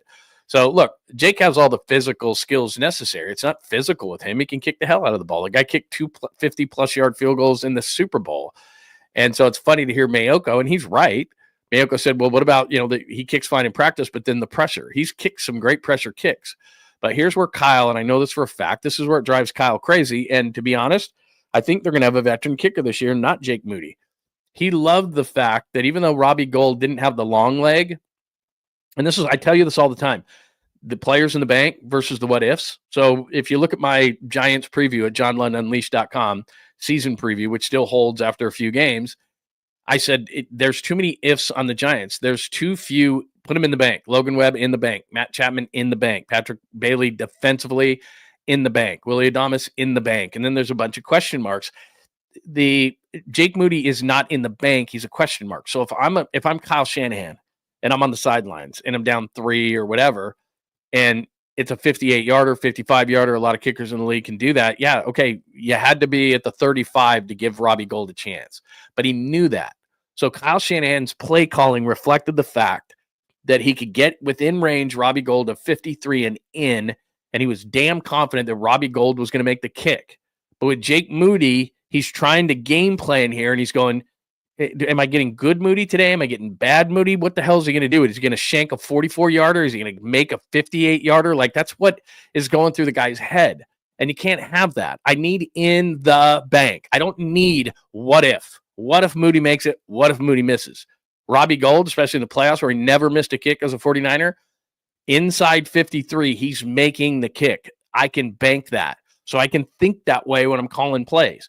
Now he's thinking about whether Jake Moody's is in the right headspace today. And it's like, damn, what am I going to do here? I don't know. Mr. Hand. So that's a major problem. So to me, I don't know who it's going to come down to. I mean, you have a special teams coach, and it's not just Kyle Shanahan, but Kyle Shanahan's thinking to himself, can I get a veteran kicker? Like Nick Folk is 40-plus years old. But I think last year in Buffalo, which is one of the hardest places to kick, he missed 2 kicks. That's it, man. So he doesn't have the range at this point of his career of a Jake Moody, but I know this, that when they're inside, and I'll call him the same thing, if they're inside 53, Kyle's thinking to himself, this guy's going to make it. It's money. By the way, Moody Blues, I'd never thought of that. I have the Moody Blues every time my God. So I just, he's just hit and miss. Like he'll hit like I said, in the Super Bowl, he nails 2 50-plus yarders, and it was like, wow, especially the one in overtime. It's like, he knew they were going to lose when he kicked it because Mahomes was going to take him down the field. But it's like, wow, he kicks a 50-plus yarder to give him the lead, and you're thinking, this guy can kick. It's the friggin' Super Bowl. But then, it's a normal game, and he doinks a 44-yarder, and you're like, dude, I can't have that. I can't not know. I'm Kyle Shanahan, and I'm trying to keep this game and understand, trying to sit here and say, okay, what are we doing here? What are we doing here? I'm trying to run this game, and I can't run the game if I think this stinking kicker is going to miss a 36-yard field goal. I can't have it, especially as good as kickers are nowadays. So I think that Kyle Shanahan would rather have a veteran, an older guy who doesn't have quite the range, but go back to his Robbie Gold days where he thinks, well, this guy probably 90% or more, 95, 99, is going to hit this kick. Where Jake Moody might hit a 58-yarder, he might shank a 34-yarder. And he's done both. And you're like, oh, my God, I just can't do the psychological thing of the kicker. I can't do it. And while everybody wants to complain about special teams, and they should because they gave up so many game-changing plays last year, the reason why they were so bad statistically in numbers against in a negative sense was the kicker missed a lot of damn kicks. And it was like, God, this guy. I'd rather have less range and more reliability than I would like, oh, but he can kick a 60-yarder. Great. But he's going to miss a 34, and I can't have it. So it's going to be fascinating in training camp which direction they go. If Kyle Shanahan has a vote, and he has a major vote, but it's not the whole thing, because you got to empower your special teams coach and everything else. You hire a guy, you got to empower him. Then there's going to be a lot of people making a decision here. I understand, and they're going to look. They are going to be jaded towards Jake because they spent a 3rd-round pick on him. So you're going to have to knock out the champ, so to speak. You're not going to be able to just be okay and beat out Jake Moody. He's still going to be the kicker, and everybody's going to freak out. If you knock out the champ, you'll be the kicker. But if Kyle has a major vote, which he does, I just think if that kicker kicks well in training camp and in the preseason games, I think Kyle's going to lean towards the veteran because he can't run a game like that thinking, is my guy in a right mental space right now? That's just not what he does. And then as far as the other stuff about competition, it's really fascinating because he was talking about how he's not used to having January off and they had all this time and everybody's going to feel better and all that kind of stuff. But as they approach the draft, like I said, they could afford to take a chance on a Tyler Warren. They could say, hey, you know what? Let's just take the best player. We've got all these great players. We'll take Ashton Genty at 11 and Christian McCaffrey we're not sure about. Or, they could do those things. They could be redundant at a position. They could get depth. They could do. Now it's like, hey, they're going to have to. I'm just telling you, they're going to have to reach potentially at times for positional value. It's just the way it is. They're going to go into the draft like every team going, oh, just best player. You can't do best player. Best player might be Tyler Warren, but is it better to get a backup pass catcher from George Kittle or get a defensive tackle where you have none, or an offensive tackle or this or that? So that's going to be a major part of this thing and a major change from the past where the Niners had so much talent and not very many starting positions. And now they're going to have an 11-person or more draft and say, we've got to get, and this is going to be a difference too. Can I take a chance on a young player, or do I have to get a player who I think is ready to go? Like, I'll give you a great example. There's a kid named Demetrius Knight Jr. He's a linebacker. He's 24 out of South Carolina. He's a mature guy. He's seen as a finished product. They may opt for, and I just talked about this, reliability and the ability to adapt quicker to the NFL than upside, because they need a guy to start yesterday at linebacker. So I'm not saying they're going to take that guy in the first round, but if it's between a guy with some really good upside and a guy like that, who a lot of people think at 24 is one of the older prospects in the league, he's a finished product, the Niners are going to have to go on that side of things because they're going to need guys to start. They can't take a flyer on a 20-year-old who may have a bunch of upside but may not be ready for 2 or 3 years. They need dudes to play. So that's a long way. We did a lot of stuff this morning, but I think it was warranted. So least favorite day, it's April Fool's Day. Kyle Jed have all spoken. I played that for you. If you missed it, you can go back earlier in the show, or I will post the chapters a little bit later.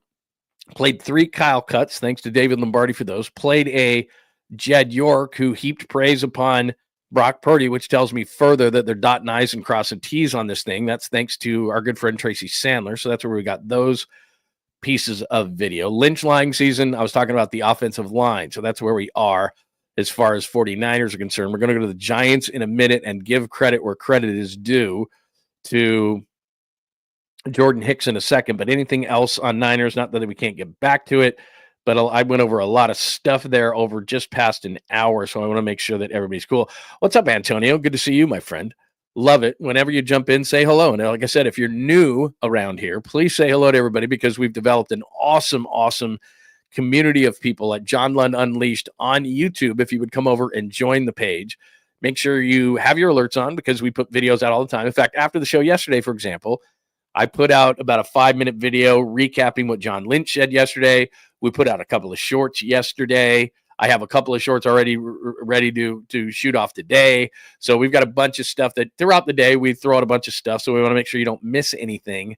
So make sure that you have your alerts on, and that way you will catch everything. Plus, we post at johnlundunleashed.com. In fact, I haven't showed you johnlundunleashed.com. So before we get to baseball talk, let me just show you something here.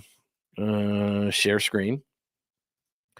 And let me share this with you. If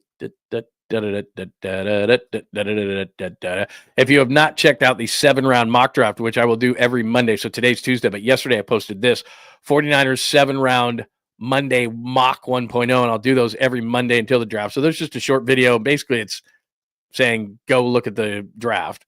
But there you go. And in that scenario, like I said, it's not only am I doing a draft, but this is through Pro Football Focus. So they draft their players and you draft around that. The 3 players I wanted were Mason Graham, Will Campbell, or Armand Membu, who I really like. Those 3 were all gone. So I was like, ugh. And I know a lot of people like Barron, but what I did was I traded down. I gave myself 1 trade during this thing, traded down with the Cardinals. I don't care if they're in my division because I moved 5 spots down and got a 2nd-round pick. Then I took Kenneth Grant, blah, blah, blah. So anyway, I give you each pick. So there's the 1st rounder, 2nd rounder. I give you needs, what I'm thinking, who was available. So like Demetrius Knight from South Carolina, for example, there. And then I took a tackle. And then I went to the next one because I got this from the Cardinals. So I get a bonus pick, explain that, tell you who's on the board.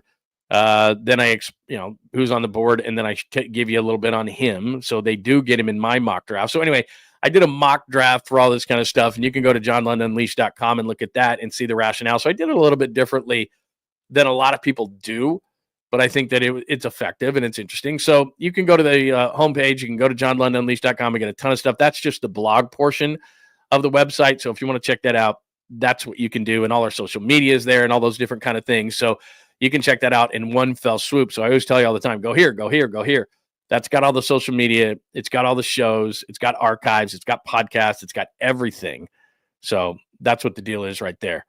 Did Casey Schmidt get traded to the Yankees? Is that a true story, or is that just something? Did I look at that? What did they get in return? Anyway, I'll check that out. I have a bunch of. This has become a joke. This was a long time joke. If you're new, you may not know it, but years ago, I went into there's a store by me, and I go there all the time, and I support this guy, and he's got all the rookie packs, and so I get tons of those kind of things all the time. And I got in like 2 packs, I got 2 Oh, that's an April Fool's joke. It's April Fool's. I get it. So, but I got 2 packs, and both of them had a rare Casey Schmidt signed card in it. So I got 2, and then I decided, because he was down at A-ball at the time, and he was, doing pretty well. He'd gotten off to a slow start, but he's hitting a bunch of home runs. And Mike Kohler, who now runs KNBR, was down there. He produces the San Jose Giants games, and he was starting to hit. And he's like, "Hey, you like this guy? He can play defense." And so I went deep into a bunch of Casey Schmidt rare cards, and then it was like, yeah. So anyway, yeah, that was an April Fool's joke. I forgot for like 2 seconds what day it was. All right, let me get to some Giants stuff. If you want to go back to the Niners, we can do that later. I've played a bunch of Kyle Shanahan for you. I played some Jed York for you. If people want to say that I was wrong already on Jordan Hicks, that's completely fine. I'll wear that. He was amazing last night. I mean, there's just no way around it. He pitched at home in Houston, which I think that's why he had a little velocity uptick, as you can see here from Alex Pavlovich. 6 shutout innings, 1 hit, 2 walks, 6 strikeouts. He hit 99 13 times and averaged 98.1 with a sinker. Buster Posey never wavered. Hicks was going to be in the rotation, and this is why. I've never doubted, and I don't doubt the talent that Jordan Hicks has and how hard he can throw a baseball in particular.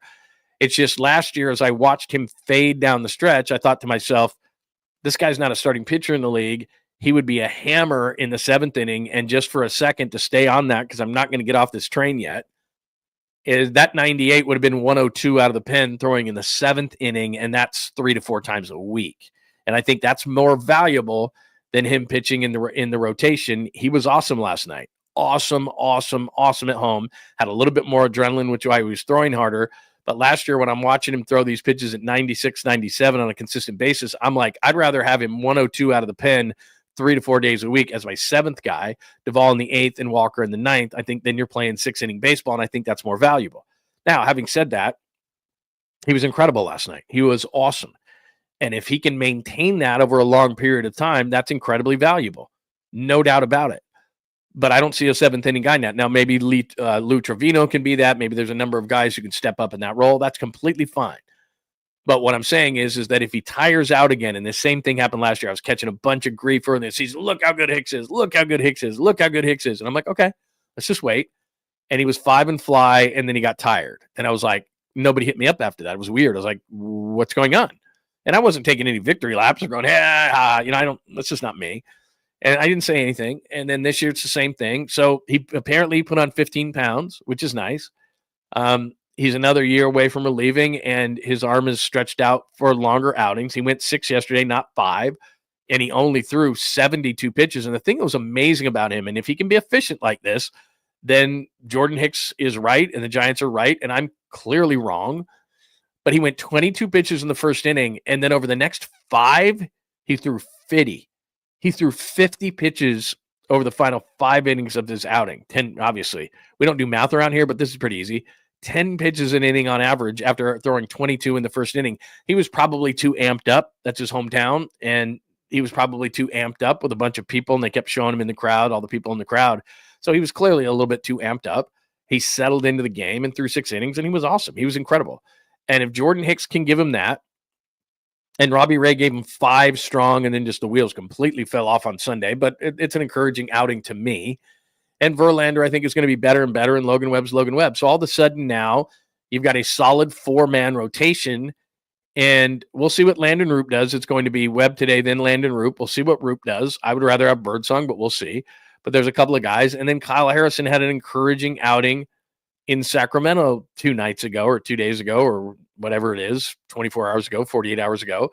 So that's an encouraging sign, even though I think Harrison may long-term be a long guy or even a short guy, because I think that his stuff can play, and his 94, 95, if he's a reliever, could even be up at 96, 97 with the kind of rise and so forth that he has. So who knows? But then they have a bunch of young players down below, which is kind of one of the reasons behind the Hicks thing was they've got so much starting pitching depth, it seems, and they don't have a guy like Hicks who could throw 102 out of the pen in the 7th inning that I would, again, 3 to 4 days a week, I'd rather have that.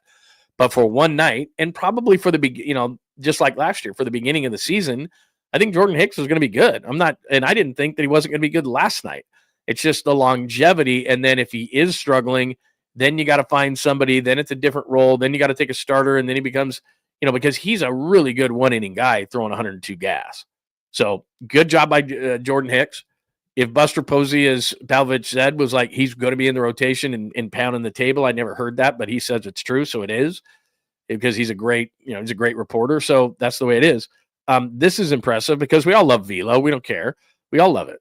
So there it is right there. Those are his hardest 5 pitches from a starter: 100, 100, 100, 100, 100. I mean, you got to round it up. So nice job by Jordan Hicks. So it was awesome. As far as the start to the season is concerned, and I do have the box score from last night, so let me throw this up for you from last night. Draft standings. There we go. There's the box from last night. It's only a few games, and I understand that. Here, let me get past that guy. It's only a few games, and I understand that clearly. But again, you're starting to look at some things here where Jung-Hoo Lee is, scoring a couple of runs. He scored, I think, 6 on the season now. Matt Chapman's off to a really nice start. Elliot Ramos, and I know it's only 1 for 5, but he's looked really good at the plate. He's looked very comfortable at the plate. Wilmer Flores, as I said, another home run for Wilmer Flores. He has 3, and he had 4 all of last season. So again, another guy that I may have to eat crow here early on the season. Bob Melvin kept saying that he's got his legs under him. He's not hurt. 2 hits last night, 4 RBIs, and a home run. He's got an 1179 OPS. We're very early into the season, 4 games in, but very encouraging. Yaz had a couple of hits. I'd love it if he were a platoon guy. And there's Tyler Fitzgerald. Fitzgerald looks to me like he's going to be a high strikeout guy, and that's just the way it's going to be. He had a couple more strikeouts. But if he does get on base, he's an athlete, and they don't have enough of those. I mean, that's just what it is. And then as far as the bullpen is concerned, again, another solid outing by the bullpen. Hicks we talked about. Duvall looks like he's back. Bivens makes me nervous as hell, even though I think the story is really cool from last year. It makes it finally as a 30-year-old. Bailed out by Eric Miller. That made me a little bit nervous, and then Ryan Walker finished everything up. So look, they've looked good. Houston's a good team. They lose guys every single year, but they always have solid starting pitching, and you can see right there, Hicks the final line there. 2 base on balls, 6 strikeouts, 72 pitches, 22 in the first inning, settled down from there. Camilo Duvall, we saw Bivens. He makes you a little bit nervous. I hope that he can pitch to what he did last year. Bullpens are weird year to year. Eric Miller bailed him out of that whole thing, and then Ryan Walker looked like Ryan Walker with a couple of strikeouts in the 9th inning. So, look, it's a nice start for the Giants. I'm not overreacting to anything, but there's a couple of guys, specifically Hicks was good last night, but just the way that they're swinging the bat and the way they look different. Jung-Hoo Lee's having good at-bats. Chapman's having good at-bats. Ramos, I'm not ready to say he's the first half guy of last year versus the second half guy, but he's looked really good. So there's some guys swinging the bat, and obviously Wilmer Flores has done what he's done. So that's what the Giants are doing, and they're in Houston again tonight. So that's the story on the Giants. If you want to hit up some Giants, that is fine. A couple of quick things. Let me go to the A's thing first, and then there's a couple of baseball notes that I want to hit. So nice win by the Giants last night. We won't continually talk a ton about the A's, and I think I'm going to go tomorrow to the day game just so that I can quit speculating about the stadium. But in seeing it last night, and this is Susan Slusser's piece in the Chronicle this morning, Sacramento A's and, by the way, Sacramento A's and Chicago Cubs players on Monday avoided discussing what led them to the Sutter Health Park, but did agree that Major League games at Manor League Stadium is strange. And again, I want to make sure that I reiterate this, and it won't be heard as this and seen as this because people see and hear what they want. It's not a rip on Sacramento. It's not a rip on the stadium itself. It's nothing like that. They shouldn't be playing in a minor league park. It's a minor league park, and it's a cool minor league park, and they've done a nice job, and they've done renovations, and I've talked to a bunch of people who were at the game last night and who have seen it and went to exhibition games there and have been there for minor league games and all these kind of things. But as you can just see right there, that's not a major league park, and the A's shouldn't be playing in a minor league park, and Major League Baseball should be ashamed of themselves that they're allowing the A's to play 3 years in that stadium. I have no problem whatsoever with Sacramento. I think the fans are amazing. I think that the atmosphere in watching it on TV and then talking to people who were there last night, texting and actually talking to people last night who were there, said the exact same thing, that it's really cool for a minor league park, that to have the people that were there last night, they were into it, they were enthused, and it was loud. But then when I see balls get hit out of the ballpark, which there are 4, so I wonder if this is going to be a bandbox. The Cubs scored 18 last night and had 4 home runs. One, Kyle Tucker hit one to right field that looked like it was a can of corn to right field, and it just kept carrying out. And then I see people on the lawn scurrying like it's spring training to go after the ball. And like I said, that's kind of cool, but the novelty of that is going to wear off really, really fast. And what Major League Baseball should have done is said, look, A's, find another place. If you want to move to Sacramento and have a stadium built there and say that it's a major league city, I have no issue with that. It's not a Sacramento thing. And it's not against Sutter Health Park. It's not against that. It's just that's a minor league park, and you can see it when you look at it. When they do the tight shot and they're throwing, it's the pitcher and the batter. It doesn't look bad. It was enthusiastic last night. It was good. The fans are really, really good. It's not a knock on that. You shouldn't be playing 3 years in a minor league park. And for baseball to do that, and the way that they've treated this whole A's situation over the last number of years, and we don't need to go over all that because everybody knows what it is, but to allow John Fisher to manipulate this situation when he doesn't have a home because Vegas is far from done, to just kind of have these guys running around as vagabonds, they should have just said, look, you got to work it out. You got to work it out. You and Oakland have got to come to some sort of a thing. They should have had an arbitrator in there. They should have done something and just said, look, you've got to be in a major league park. I don't know if that was playing, splitting time with the Giants and giving them some money, which wouldn't have been ideal. I understand that. Whatever the case may be, it's just too bad. I like the A's. I like the A's organization. I know a lot of people within the A's organization. Beyond the novelty of this, I don't know how much I'll talk about the A's, but just last night, it was just weird. And again, maybe a lot of people don't care about this, but this looks like a portable at your high school. Remember those portables that you would have to go do classes in? Like this is where the media was held. It's just not professional. And like I said, I like to have fun and it's just baseball and all this kind of thing, but you're a multi-billion-dollar industry and your press conferences are in a portable. It just looks ridiculous. It's just ridiculous. And then Josh DuBois says this, the times the A's allowed 18 runs in a home game 4 times in 4,493 regular season games one time at Sutter Health Park. Maybe it's just that was just one of the days.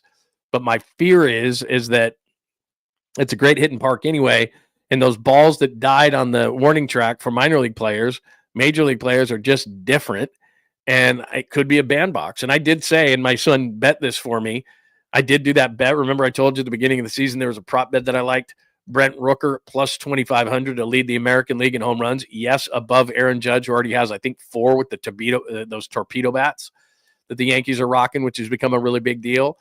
But I don't know. He's not hitting in Oakland. It sure seems to me like it's a hell of a lot easier to hit it out of that park than it is Oakland. So we'll see, because he hit, I think, 60% of his home runs on the road last year. And if he's got an easier park to hit in, which it clearly is, to hit balls out of, maybe Brent Rooker hits 60 home runs this year. I don't know. But it's one game. I don't want to rip the fans. I love the enthusiasm. It came through on the TV. I owe it to the show to go up there. So I think tomorrow I'm going to and just see what the park is all about and the buzz and talk to people and everything else. And like I said, once the novelty of the park wears off, I don't know how much I'm going to talk about the A's, because I've told you in the past that they cost us money at 95.7 The Game, me and Greg and I, in bonuses, because not enough people listened to him and watched him. And I know that the A's have a hardcore fan base, and that's cool. And I actually like the team. You know, I like Lawrence Butler and I like Soderstrom, and they've got a bunch of young, interesting players on their team. But it's about me, it's about who's going to, how many eyeballs, who's listening, who's watching, all those kind of things. And I don't know, in that regard, how much people are going to care, other than talking about the ballpark at the beginning of the season, whether they should be there, what the atmosphere is like. And after that, it's kind of like, all right, it's back to being A's baseball. This is interesting. And I thought this was really cool, whoever came up with this idea. Here are the introductions where everybody's wearing Ricky's 24. Wearing number 24, Jeffrey Springs. Number 24, Luis Severino. Number 24, Zach Geloff. Wearing 24, Mason Miller. Number 24, Lawrence Butler. All right, a couple of things. So that's what I mean. That was kind of hokey, and I don't know. I don't know and I don't mean to rip the PA announcer. That was kind of a minor league PA announcer. It wasn't very good. I like the 24 concept. What I was thinking during the game is, Ricky wore 24 and 35. I mean, could you have done something like that where one guy was 24, one guy, like every other guy, 24, 35, 24, 35. But I guess they decided to go with 24. Completely understand that. It was really cool. And Ricky's daughters were there. And I love Rick Anderson. He was on our show a number of times. He was hilarious. One of the funniest shows we ever did was Pop and I were doing a show, and I think it was on 95.7. And Ricky was supposed to come on at like 10:30, and we did our show. Actually, it was when we were doing it 12 to 3. So Ricky was supposed to come on at like 12:30. And Greg's like, he's not coming on. He's going to come on, but it's whenever, like, Ricky doesn't understand the concept of radio, and we have you scheduled at 12:30. Like, he'll just come on when Ricky decides to come on. And the whole show, I'm like, he's going to come on. He's going to come on. He's going to come on. And, every segment, like, Ricky could call anytime. And then, of course, we're off the air at 3, and Ricky calls at like 2:57. And we get him on the air. And it's like, like what? You told me to call between 12 and 3. It's 2:57. And so we kept the show long and everything like that, but it was hilarious. The whole show, Greg's like, he's not going to call. He's not going to call. He's not going to call. He's not going to call. He's certainly not going to be on time. It was just hilarious. And then Ricky was amazing. Ricky in third person and all that kind of, it's just awesome. I can't believe he's gone. And so that was really, really cool what they did. But still, even that to me, before the game, as I was watching it, was kind of minor league-ish. It was just weird, the whole thing. So look, I like the team. I love Sacramento. I love the fans. I think the energy in the park was great. But as I'm watching it, it kind of had a spring training minor league feel to it. And I cannot believe that the A's are going to play in this park for 3 years. And I cannot believe that Major League Baseball has bungled this situation. And that's the word, bungled this situation to the level that they have. You can't let a Major League team be in that park for 3 years. The Chicago Cubs were coming to town. The New York Mets are coming to town. Like these, it just is weird. Build them. If they're going to stay there, that's fine. Build them a Major League park. Major League Baseball is professional enough to think to themselves, we can't have this for 3 years. We can't. But they've just screwed the whole situation up with the A's so much that they're just like, whatever. We just want this guy out of our hair. Is he going to get a stadium possibly in Las Vegas? Fine. We're sick of the bitching and moaning and the back and forth from Oakland. They could have stepped in at any point and said, look, you got to make this work in a major league park. We will not allow a minor league park for our team. You're supposed to look out for the betterment of those teams. You know, I mean, it's just one of those situations. And I know your parents do this all the time to you and it drives you crazy. But what if every team played in a minor league park? We want to play in a minor league park. Like, no, you can't. So there's that. All right, let me go to that because I'm going to do some dubs and grizz and some random stuff. And I do have a sweet, clean, family-friendly caboose pistol that I think is really, really weird. And I guess I should have probably looked this story up, but I just have the headline for it because I think it's just weird. But maybe I'll do that too because I probably owe that. Let me see, make sure that I don't have any. Oh, baseball-wise. Let me do a couple of things baseball-wise. The torpedo bats. We haven't really gotten into the torpedo bats. To me, because chicks dig the long ball and I like offense, I don't have a problem with it. I have a feeling, kind of like the tush push, which is going to be outlawed, that for some reason baseball will give you every advantage if you're a pitcher, but they won't give you an advantage if you're an offensive player. Like, in other words, we're going to allow this, we're going to allow that, we're going to, like, from a pitching standpoint, and then offense, they're kind of So if the torpedo bat is helping, and there was an interview with the guy who helped design it, he was with the Yankees for a couple of years. He's a really interesting guy, like super smart, MIT, all this kind of stuff. He was in aerospace engineering and all this kind of stuff, and he wasn't into baseball at all. And he decided he wanted to change his career, like mid-career, and got into baseball and physics and all these different things. And then the Yankees hired him. And then this year, now it's his first year with the Marlins. And it's a combination of analytics and just way too above my head smarts. And he designed this bat, and now everybody's going bananas. And then Brian Delacruz, who's with Cincinnati now, he had 7 RBIs last night with the torpedo bat. So I don't even know if it's going to be legal. I just think the baseball is going to go, wait a minute, what's going on here? And it makes a ton of sense. Like, you know, when in technology, just in any aspect of technology in the world, when somebody comes up with something, you go, God, that's so simple. Why didn't I think of that? What it essentially is this guy looked and said, not everybody hits the ball in the sweet spot. Obviously, most guys don't. So they do the research and they figure this is where the majority of the time bat hits ball. And it's right around in the label area. So what they did is they fattened that area up a little bit and made it look like a torpedo or a bowling pin, and said this is more where the ball is hit a higher percentage of the time. So let's put the sweet spot, let's do more barrel down in this area.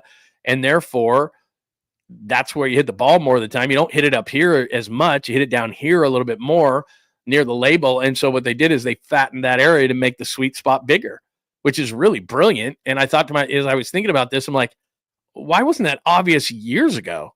Like, okay, the majority of the time, especially given analytics in baseball, majority of the time you're hitting the ball here. So why don't we make the sweet spot here? And therefore the ball is going to go further. So it makes a hell of a lot of sense. Now, a lot of guys are defending it and saying, hey, it's more the player than it is the bat. And I'm not saying it's not, but it's the same thing with, you know, performance enhancing drugs. You still got to be able to hit a baseball. I'm not saying you can't, but what those things did is that kept you fresher longer. It was just, you still got to hit the ball. But a lot of times the difference between a home run and a deep fly out is 5 or 10 feet. So if the torpedo bat can give you 5 more feet or 10 more feet, you're going to hit 35 home runs instead of 28 or whatever. Maybe it's not that many, but I mean, still, or you're going to have a higher velo rate. You know, it's going off your bat, not 97 or 98. It's coming off your bat at like 110. Now, again, maybe it's not that big of a difference, but every miles per hour means that you have a better chance. This is proven, a better chance to get a hit. So if you're hitting the ball harder, if you're hitting the ball just even a little bit further, then that's going to impact things. So we'll see. The thing to me that's fascinating about the torpedo / bowling pin bat is how long they allow it. Because if a bunch of teams are like, well, we don't have that technology or our guys aren't into it. And what the guy explained yesterday, who's now with the Marlins, is that this technology, he had it back in like 22 and 23. It's just there wasn't a lot of players who were convinced that it was going to work. And he got it to the point and worked it to a point where a lot of guys were testing it out, and they would change the bat a little bit, test it, like they're using it in batting practice and things like that. And now he got it to a point where it's good to go. And the Yankees felt great about it, and they used it in the offseason. They're like, I'm going to use this thing. So there's a number of guys around the league who are using it. And then there's another bunch of guys. I heard Pete Alonso say this yesterday, that he's going to order some and just see what it does. He goes, I got a feeling I'm going to probably stay with my bat, but I'm going to order some and see. And all this, I just have a feeling that it's going to take over the league, because anything that helps as a society, we talk about this all the time, we're a reactive society. So anything that's going to help somebody, that's why performance enhancing drugs took off like fire. And we all knew they were being used when we were covering the league back then.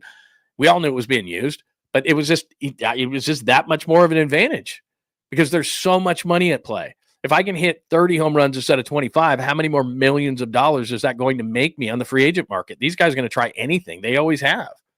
So it's interesting. But my whole thing is, how long are they going to keep it legal? Because I just have a feeling that baseball is going to, And to me, it's like, if I'm running baseball, more offense, more runs on the board. Yes, please. People like that. It's proven. We like it. We don't want 2-1. I mean, they're fun. 1-0, 2-1, 3-2. Those are fun to watch.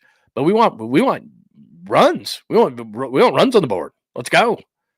And then this thing is just hilarious to me. And then we'll move on to the Dubs a little bit to end the show. I'm not athletic. You know that. Not athletic. Never been athletic. Played, tried, worked hard. Played baseball in college. Played baseball in high school.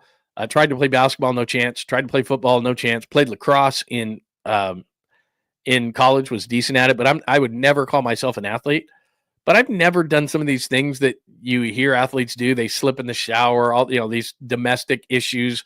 Jeremy Affeldt cut his hand with a knife, cutting frozen hamburgers. Like, you hear athletes all the time. The elite of the elite doing just silly stuff that you've never done, even though you're incredibly non-athletic.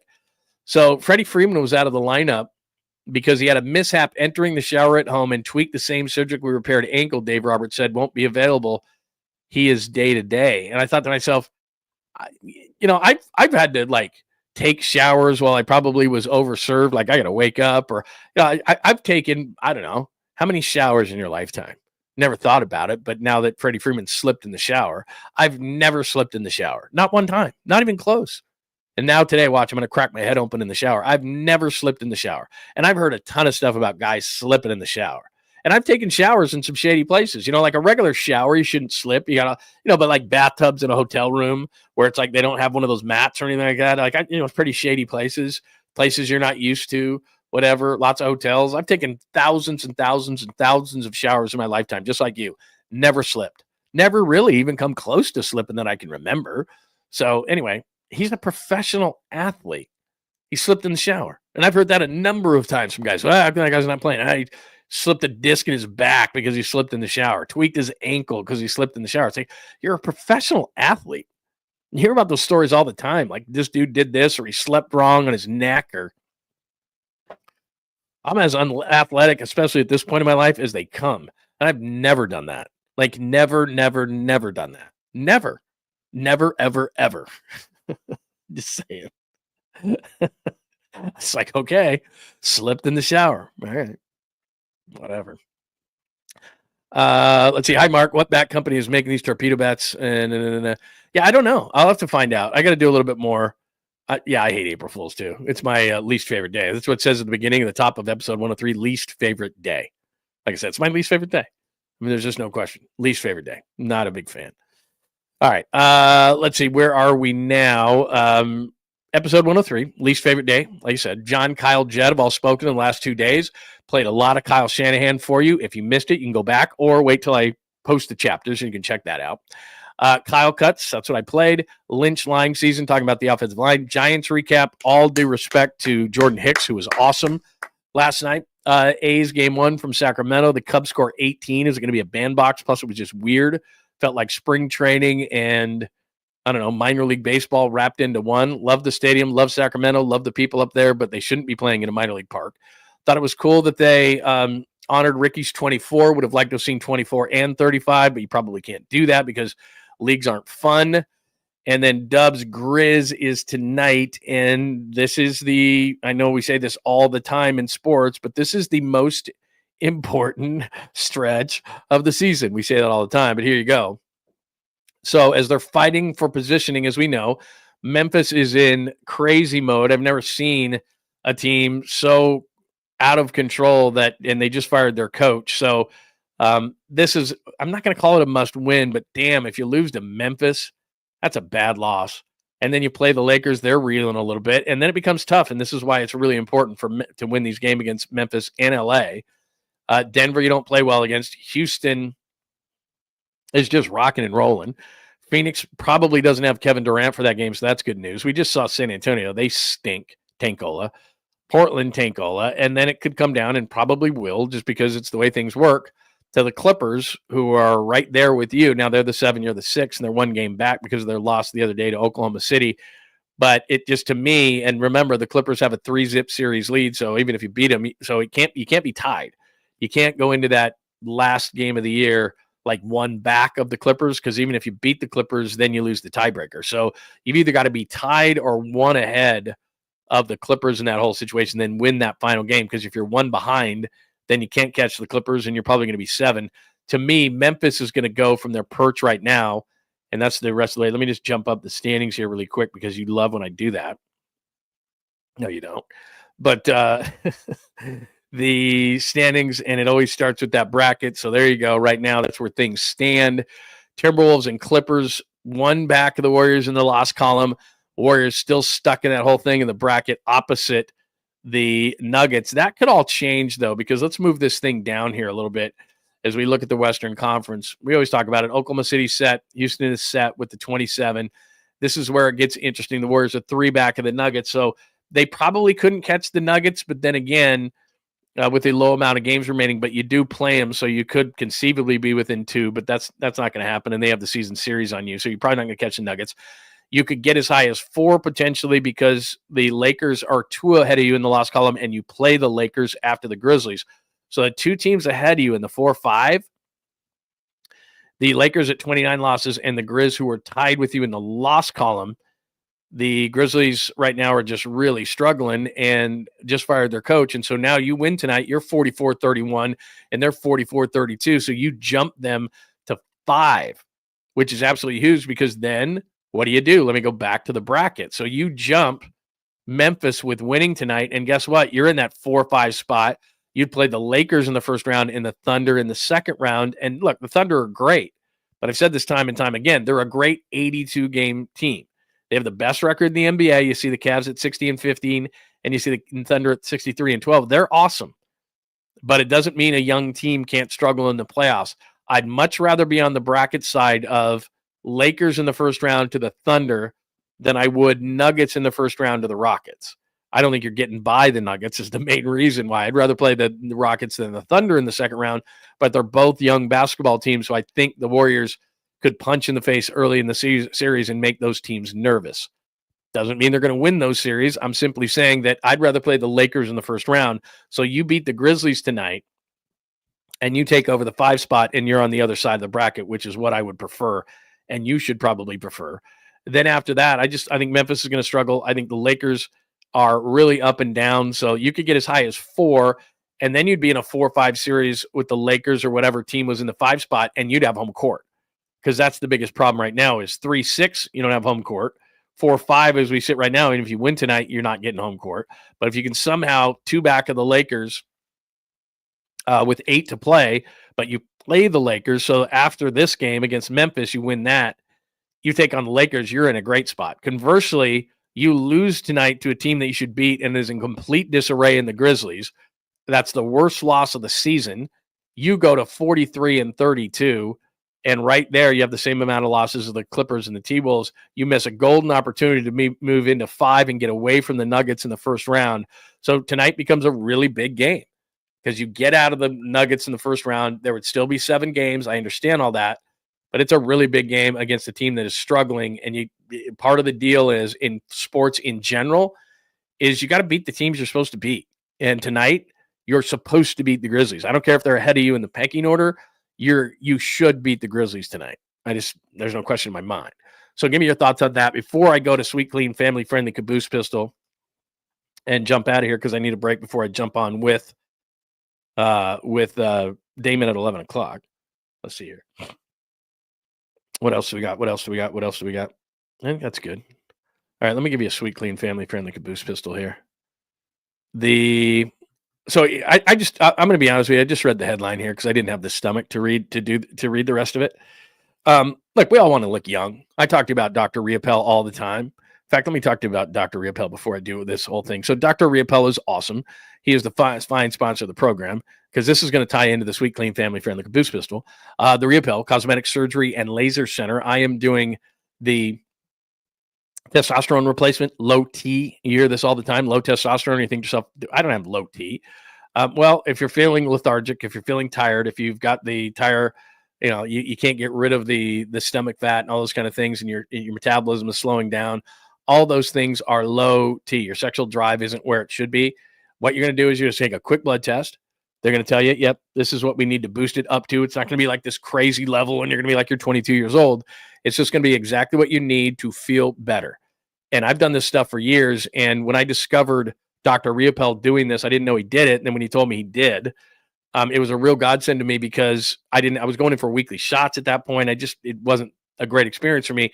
He does the blood test, checks you. Okay, here's where you need to be. You go in for a procedure and you're good for months and you feel a ton better. So if you click on that QR code right there, it's going to take you to the website at Dr. Riopel and you can make an appointment, ask them all about it, tell them I sent you over there, and they're going to take care of you and make you feel better. And then I tell you this all the time, my wife, she had stem cells treatments. It's been over a month for the elbow and the shoulder. She told me the other day she's feeling about 90% on the shoulder, about 70% on the elbow, feeling absolutely great.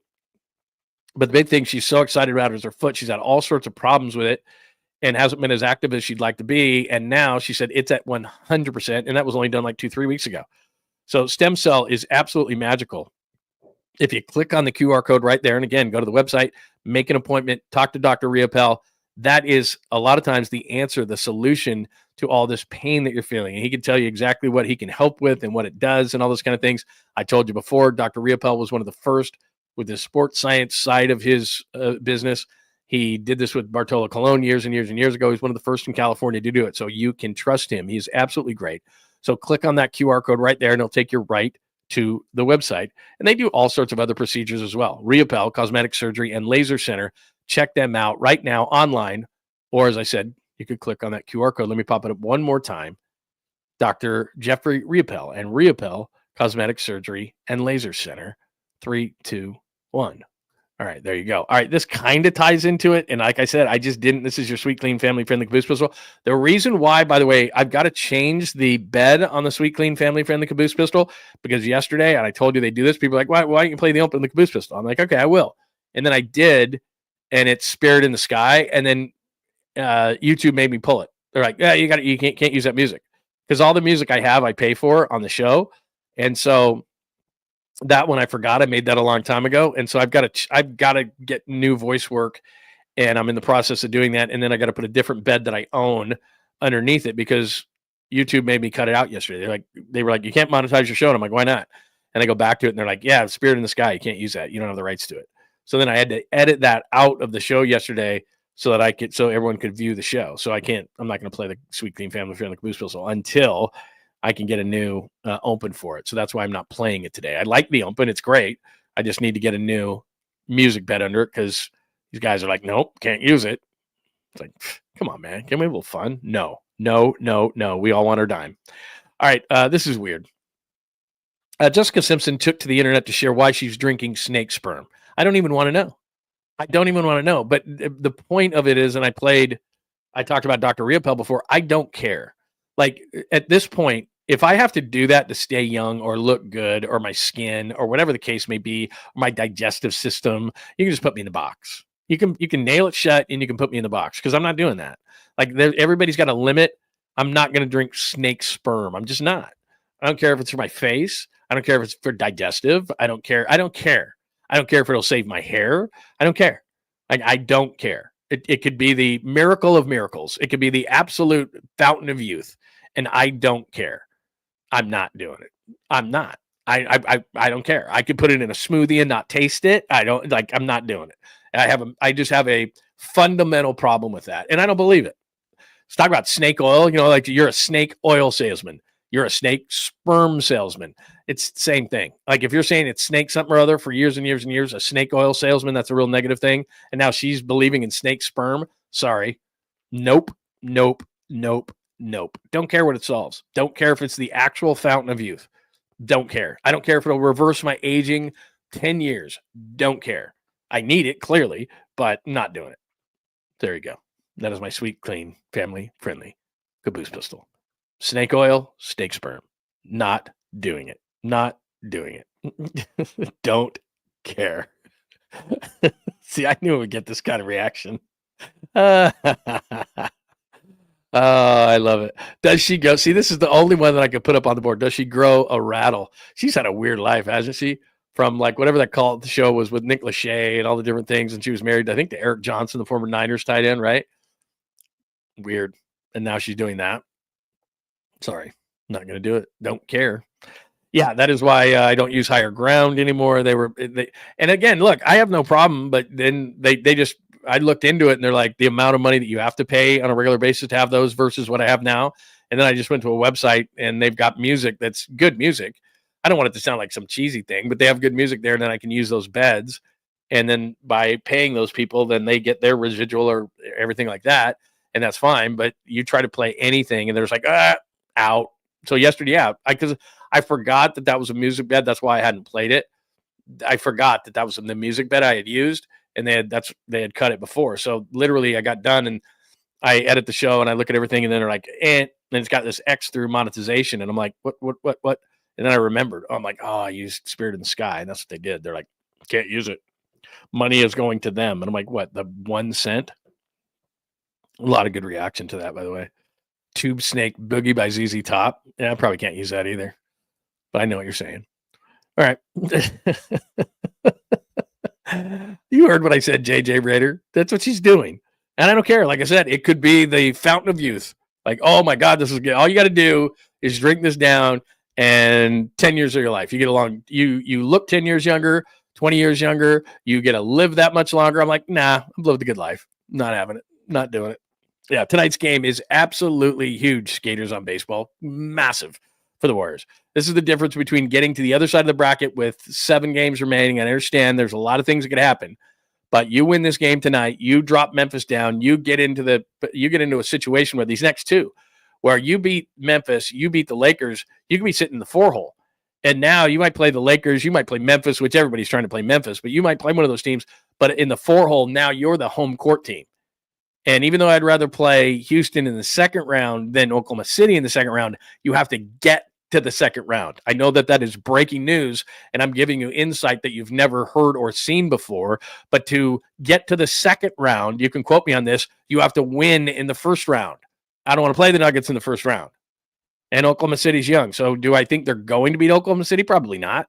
But do they have a chance? Sure. It's a young basketball team. Do they have a chance to beat Denver? I guess, but not really. Not what I've seen. But they do see them again. All right. I love that there are snake emojis on my screen right now. That is beautiful.